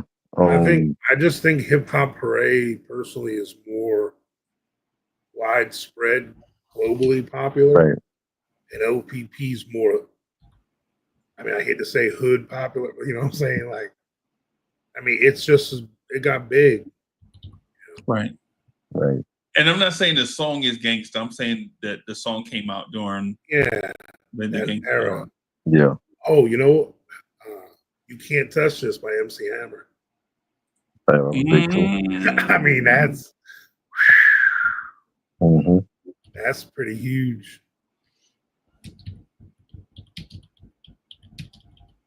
Yeah. I mean, that brought Rick James back. That's all. Yeah. Right. Yeah. Yeah, so it's one spot left. What are y'all thinking? I'm thinking Walk This Way. But Mm. it's so many Oh, the others. Like I Remedy. left out Wu-Tang and We might have to do oh an honorable mention section. yeah. Now, we were gonna revise the list. We're just adding the 20 songs here and we're Yeah. just gonna revise it. Oh, Just, if you're gonna do Coolio, Fritz, definitely Yeah, Coolio too. He had some hits. Gangsta's Paradise. Yeah. That's pretty big. Dang, that's tough for them last couple spots, bro. Because yeah, then you start getting reminded of so many more. Right. Like Hot in Here by Nelly. Mm-hmm. yeah. That's what female in the world do you know or not know that when they hear that one, Right. they're immediate, they're like, hey. Mm-hmm. You know, no matter what color, culture, country they're from, when they hear that one. Going straight to the dance floor, bro. Yeah. Come on, girl. I'm gonna say if we do a revision to the list, I think, man, Are we not giving any respect to some newer stuff? You think? But this is Yeah. what I was telling Freezy. Like if we doing like anthems, a lot of those songs got to be offered here because Soul Food wasn't an anthem. It was an important song, but it wasn't like an anthem for Goody. Well, it was a one of their best songs, but it wasn't like an all around rap anthem. I didn't pick the song, bro. I just I know, but it like the list started off as like rap like top 20 rap songs ever, but it's like we have a lot of like rap anthems on the list. You know, Right. so it's really like a rap anthems, like best rap anthems ever. Then, you know what I'm saying? Like, nah, you know, but we don't though, bro. Like, because there's like rap. When you say best rap songs ever, it's so general. Like it could be like for us hip hop heads Mhm. and rap heads, we may hold some things in certain rap songs that are like the bars are fire in the background, like some stuff that's That's what me and Tron talked about before. Yeah, that's Right. what we talked about already. Yeah, and not everyone gets that part. right, But there's some things that about songs like "Baby Got Back," like it just struck a chord. Baby with Got every- Back got me a promotion, bro. Mhm. Yeah. Just I heard the story. It's like that struck a chord with everybody. right, Yeah. So then you start to. That's why, for me personally, when I contribute and do these kind of lists, I pull away from my own nerdy music guy side sometimes because I'd make a list that people don't even ever heard of some of the people. You know what I'm saying? right, Like there's things that I appreciate as a musician, a songwriter myself that I just like. Same thing with rock bands and stuff. There's like Mhm. guys that play in bands nowadays that make Led Zeppelin sound like a middle school band. right, You know what I'm saying? But I would still consider Led Zeppelin the best rock band of all time, on a personal level. For Right, a lot of But reasons. look at the title though, Coach. The title is Top Rap Songs Ever. And so when I was hearing what how y'all were describing, Got you. we never said the word best, or we never said the word lyrically, right, or we never said the Yeah. word anthem, right? The name of the list is top 20 rap songs ever. right, And so That's good. whatever song you want to put on the list is you know what I'm saying, whatever you're comfortable with. And as a matter of fact, just real quick, I think I put one, 2, 3, 4, I think 5 songs on the list. And so it's and with that if that was if those are anthems, it's only 5 songs out of 20, bro. Yeah, Right. that's true. Like I would personally consider, and I'm not second guessing any of these. These are all very worthy. Right. But like the Goody Mob, I have my own personal bias to them. I love them. Like they're always been one of my underrated top 3. Like whenever I have young men I'm mentoring or that I'm coaching, or like my sons, any of them that are into rap, and they ask me like, "Oh, give me some stuff or some of your old stuff to listen to." That's the first thing I go to. You got to check out Goody Mob. Goody Mob, yeah.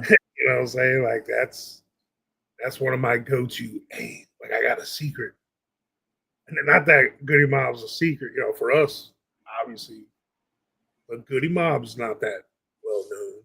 Right. Goody Mob is, man. Yeah, Goody Mob is great, bro. And then when you tell them CeeLo or Gnarls Barkley, whatever was part of them, they're like, "Oh, really?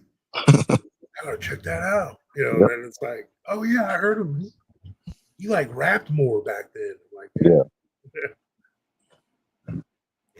yeah, man. Yeah, man. So like when I like the list. The only thing about the top 20 rap songs ever, I'm thinking about how globally iconic they were to music in general, but also to hip hop in general, right? So there are some songs that I probably would have included, like "Hard Knock Life" by Jay-Z. Right. I probably would have tried to argue you guys to fit it on the list, not because Jay-Z didn't have out great music before that, but this song right here was a radio darling for Jay-Z and got Jay-Z some crossover appeal. Mhm. Plus, it's a dope song. Yep. You know what I'm saying? Another song that I feel like should be probably considered is "Straight Outta Compton" by NWA. Yeah, that was one that was. I was gonna say F the Police, that one. That one too, yeah. And so but it's not a list that one person is dominating. It's a collaborative effort by 3 minds that know music and know hip hop. And so, it's one of those things. There's a lot of music that's being left out. But it's one of those things, man, when you only got 20 spots, you can't put 21 songs in 20 spots. And you don't want to have a list that's a mile long either. You don't want to do a top 200 because that's ridiculous. You know what I'm saying? Did we not represent, and I'm not trying to put it out there like we were like that or anything, but did we miss a female artist? Yeah, Missy. Maybe should have been on there. Yeah, like Missy, Queen Latifah, Get Your Freak On. Salt and Pepper. Push It should have been maybe. Push. Been Yeah, Pushes was. Push It could have been. Yeah, that's definitely pretty big. Yeah, man. That's up there for real. A lot of songs, man. They probably, songs 2 through or songs 21 through 100. Yeah. Yep. I mean, then you got to think about stuff that's come out lately. Right. Yeah, like Super Bass. Yeah, or like that Old Town Road with Little Nas. Yeah. Old Town Road. And it's kind of like a country fusion song, but right. That song was huge, bro. Huge. I heard that thing like everywhere I went. Everywhere. Yep. Like I'd be at Walmart or some taco place. It'd be everywhere. It was everywhere. Yeah, you can't hide from it. That's why I needed to add "It Takes Two," because the energy from the video, like legitimately, I think Yo MTV Raps started with the begin. You remember Yo MTV Raps? Yeah. Remember Yo MTV Raps started the start of that their intro was part of It Takes Two from Rob Bass and Easy Rock. Right. Yeah. You know, Oh, the song was huge. Walk This Way was huge, but Yeah. huge in a commercial sense, right? Commercial crossover, two great groups. But in terms of like, I think Walk This Way was whack. Let me just say it that way. It was kind of corny. Yeah, What? it was mad. Wow. Yeah, stand the back of brand, back of brand. It's No, tricky. that's tricky, That is right? tricky. No, what's the name? I think Run DMC is shout out to DMC. Let me just say it that way. Yeah, I think Walk This Way was Wow. You know what one we might have missed hmm like that is like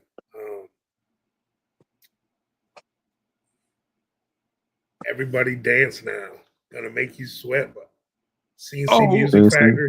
Was they really hip hop? I thought they were more dance. Oh, that was rap, bro. That was rap.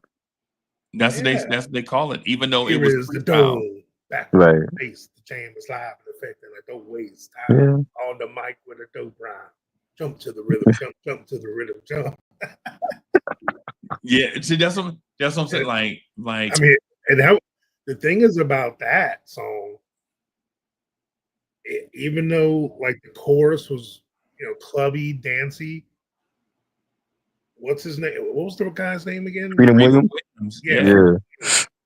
Like he actually had that old school, like hip hop rap style during the verses. Like it was kind of like that. It was right in that wheelhouse. Right. Like if he wasn't with a dance group, like his rap style would be just pretty fire, actually. Yeah. How do y'all like Set Adrift on Memory Bliss, PM Dawn? Love that song. That's great. Definitely. Yeah. I mean, that's a whole. See, like I liked a bunch of stuff like that, like De La Soul. How y'all like Cool Like That, Coach? Oh yeah. Definitely. Yeah, that's fire too.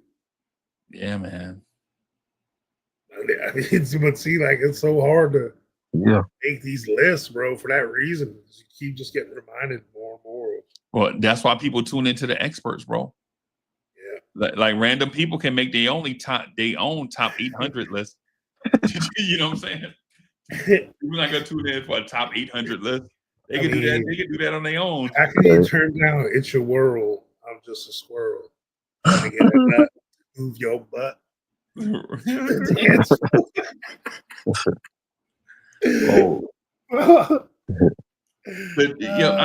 man, the top 20 rap songs ever could include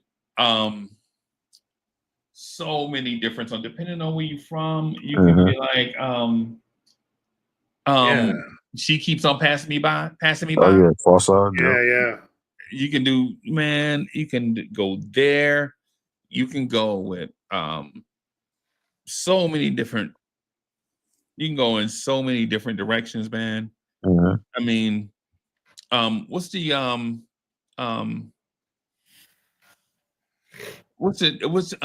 Jim Jones song? You remember the Jim Jones song that killed the radio? Yeah. Ballin'. You could go, you can add Ballin', right? Yep. Ballin' probably That was a big hit. Ballin' is probably top 200, like somewhere between 100 and 300, right? Yeah. But see, like for me, when I started coming, like there was just songs that were just because I was from Long Island, so and because of when we came up, we're not like young bucks like Triborough. Like the access to our music and rap sometimes was regional. Right. Yeah. Like you know what I'm saying? Like we heard the local guys first, or you know what I'm saying? The New York guys. Like so for me, like EPMD, like You Got to Chill. Wow. Yeah, EPMD was alright. They was alright, bro. It was all right. Just all right. I don't know. Bro, everybody can't be the GOAT, bro. Oh my Bro, are god. you trying to say EPMD is the Isley Brothers of rap? You're not gonna go that far, are you? That's You don't exactly like where I'm going EPMD. with it, bro. He's gonna say the Eric's. Yo. Yeah, that's exactly what I'm going with it, bro. They are the Quentin Grimes of rap duo. That is wild. He's gonna say KRS-One is the Ronald Isley of rap. Nah, I ain't gonna do Chris Okay. like that. All right. So okay, do that. Nah, I ain't gonna do my man like That's another KRS-One. Mhm. I ain't gonna do but in I don't know terms if he really was smart, but for me back then, I'm like, man, these dudes are smart. Like them intelligent rappers. You know what I'm Yeah. saying? They had something to say. At least they seem like they did, you know. they seemed like they did because they told excuse me, I'm sorry, man, I'm so slick, man. They seemed like because they told you they did and we believed it. Yeah. Like Chris was like, I'm smart. And we like, oh yeah, man, that dude's I'm smart. busting this knowledge to you. Yeah, and we fell for it. Like, Because you only 13 and you don't know better. right, You know? right. That's like that skit from Oh, Living Color. skits. Oh, In my Living God. Color Yeah. with Damon Wayans, the jailhouse guy, that's like, I want to pontificate the clitoral question. You know, like that. He was all acting like he was smart, making up words. Yeah, man. Bro, let me Did do it. I'm gonna do There's so many underrated. Like for me, The Light by The Common is one of my favorite. Yeah. That's a Oh top boy. rap song. Oh boy. We headed in. Here we go. Here we go. Here we go, Trapper. You know what the conversation you're ready to go to, right? Come on, man. Jay Dilla. Man, Jay Dilla, bro. that man was alright. Oh my god. That man was alright, bro. That man was a Buick. Oh my god. Jay Dilla. Jay Dilla was a Buick, bro. And may he rest in peace. Bro, I like a lot of underground, like underrated ones that people don't think about. Like Dilated Peoples. Mm-hmm. I like them. Love them. Like, I don't know, I'm trying to think of other ones like that. From like, there was like this whole late 90s, early 2000 kind of. Slum Village. You remember Slum Village? Yeah. They're like, some of them were like Aesop Rock. Yep. What was that song? Like Daylight or something? Mm-hmm. Yeah. That was fire. I I just like some of that, like, he had some deep lyricism stuff going, kind of, you know? Yeah. Like that was my The Roots era. Like when The Roots were actually not the Tonight Show band, Mhm. you know. When they like Mhm. first came out, I'm like, man, I like that kind of stuff. 'Cause, The Roots you know, was alright, bro. oh yeah. The I Roots, just- yeah, the Roots was, yeah. I mean, Like- great. I started liking because right around that time people just started getting dirty and gangster for no reason, like too much. You know, they got away from the smart party sound. You know, Mhm. Right. and so I started gravitating more towards that kind of stuff back then. You know, just trying to think some other ones back then. Yeah, the Roots is alright, bro. I don't have no beef with them. I think they alright. Like Lil Wayne. Lil Wayne is alright. Nah, Lil Wayne's the GOAT, bro. Oh my Yo, god. Bro, He that, was at one point. bro. That new one is weird. Yeah. I didn't Maybe hear it.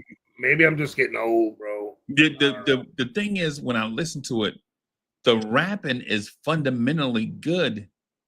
What he talking about? I'm like, Yeah, man. You ain't talking about nothing. Don't even get me started on what Kanye's doing nowadays. Oh, let me do. I'm gonna peace out the YouTube crowd. So for my YouTube crowd, man, we're gonna say peace to y'all. Thank y'all for coming through, hanging out. We're gonna hang out a little bit on X. Make sure y'all check us out at Big Freezy. I think I might have 20 more minutes left, bro. I'm so sleepy. Yeah, I'm so sleepy, man. And then I gotta be up in a minute. But thank y'all.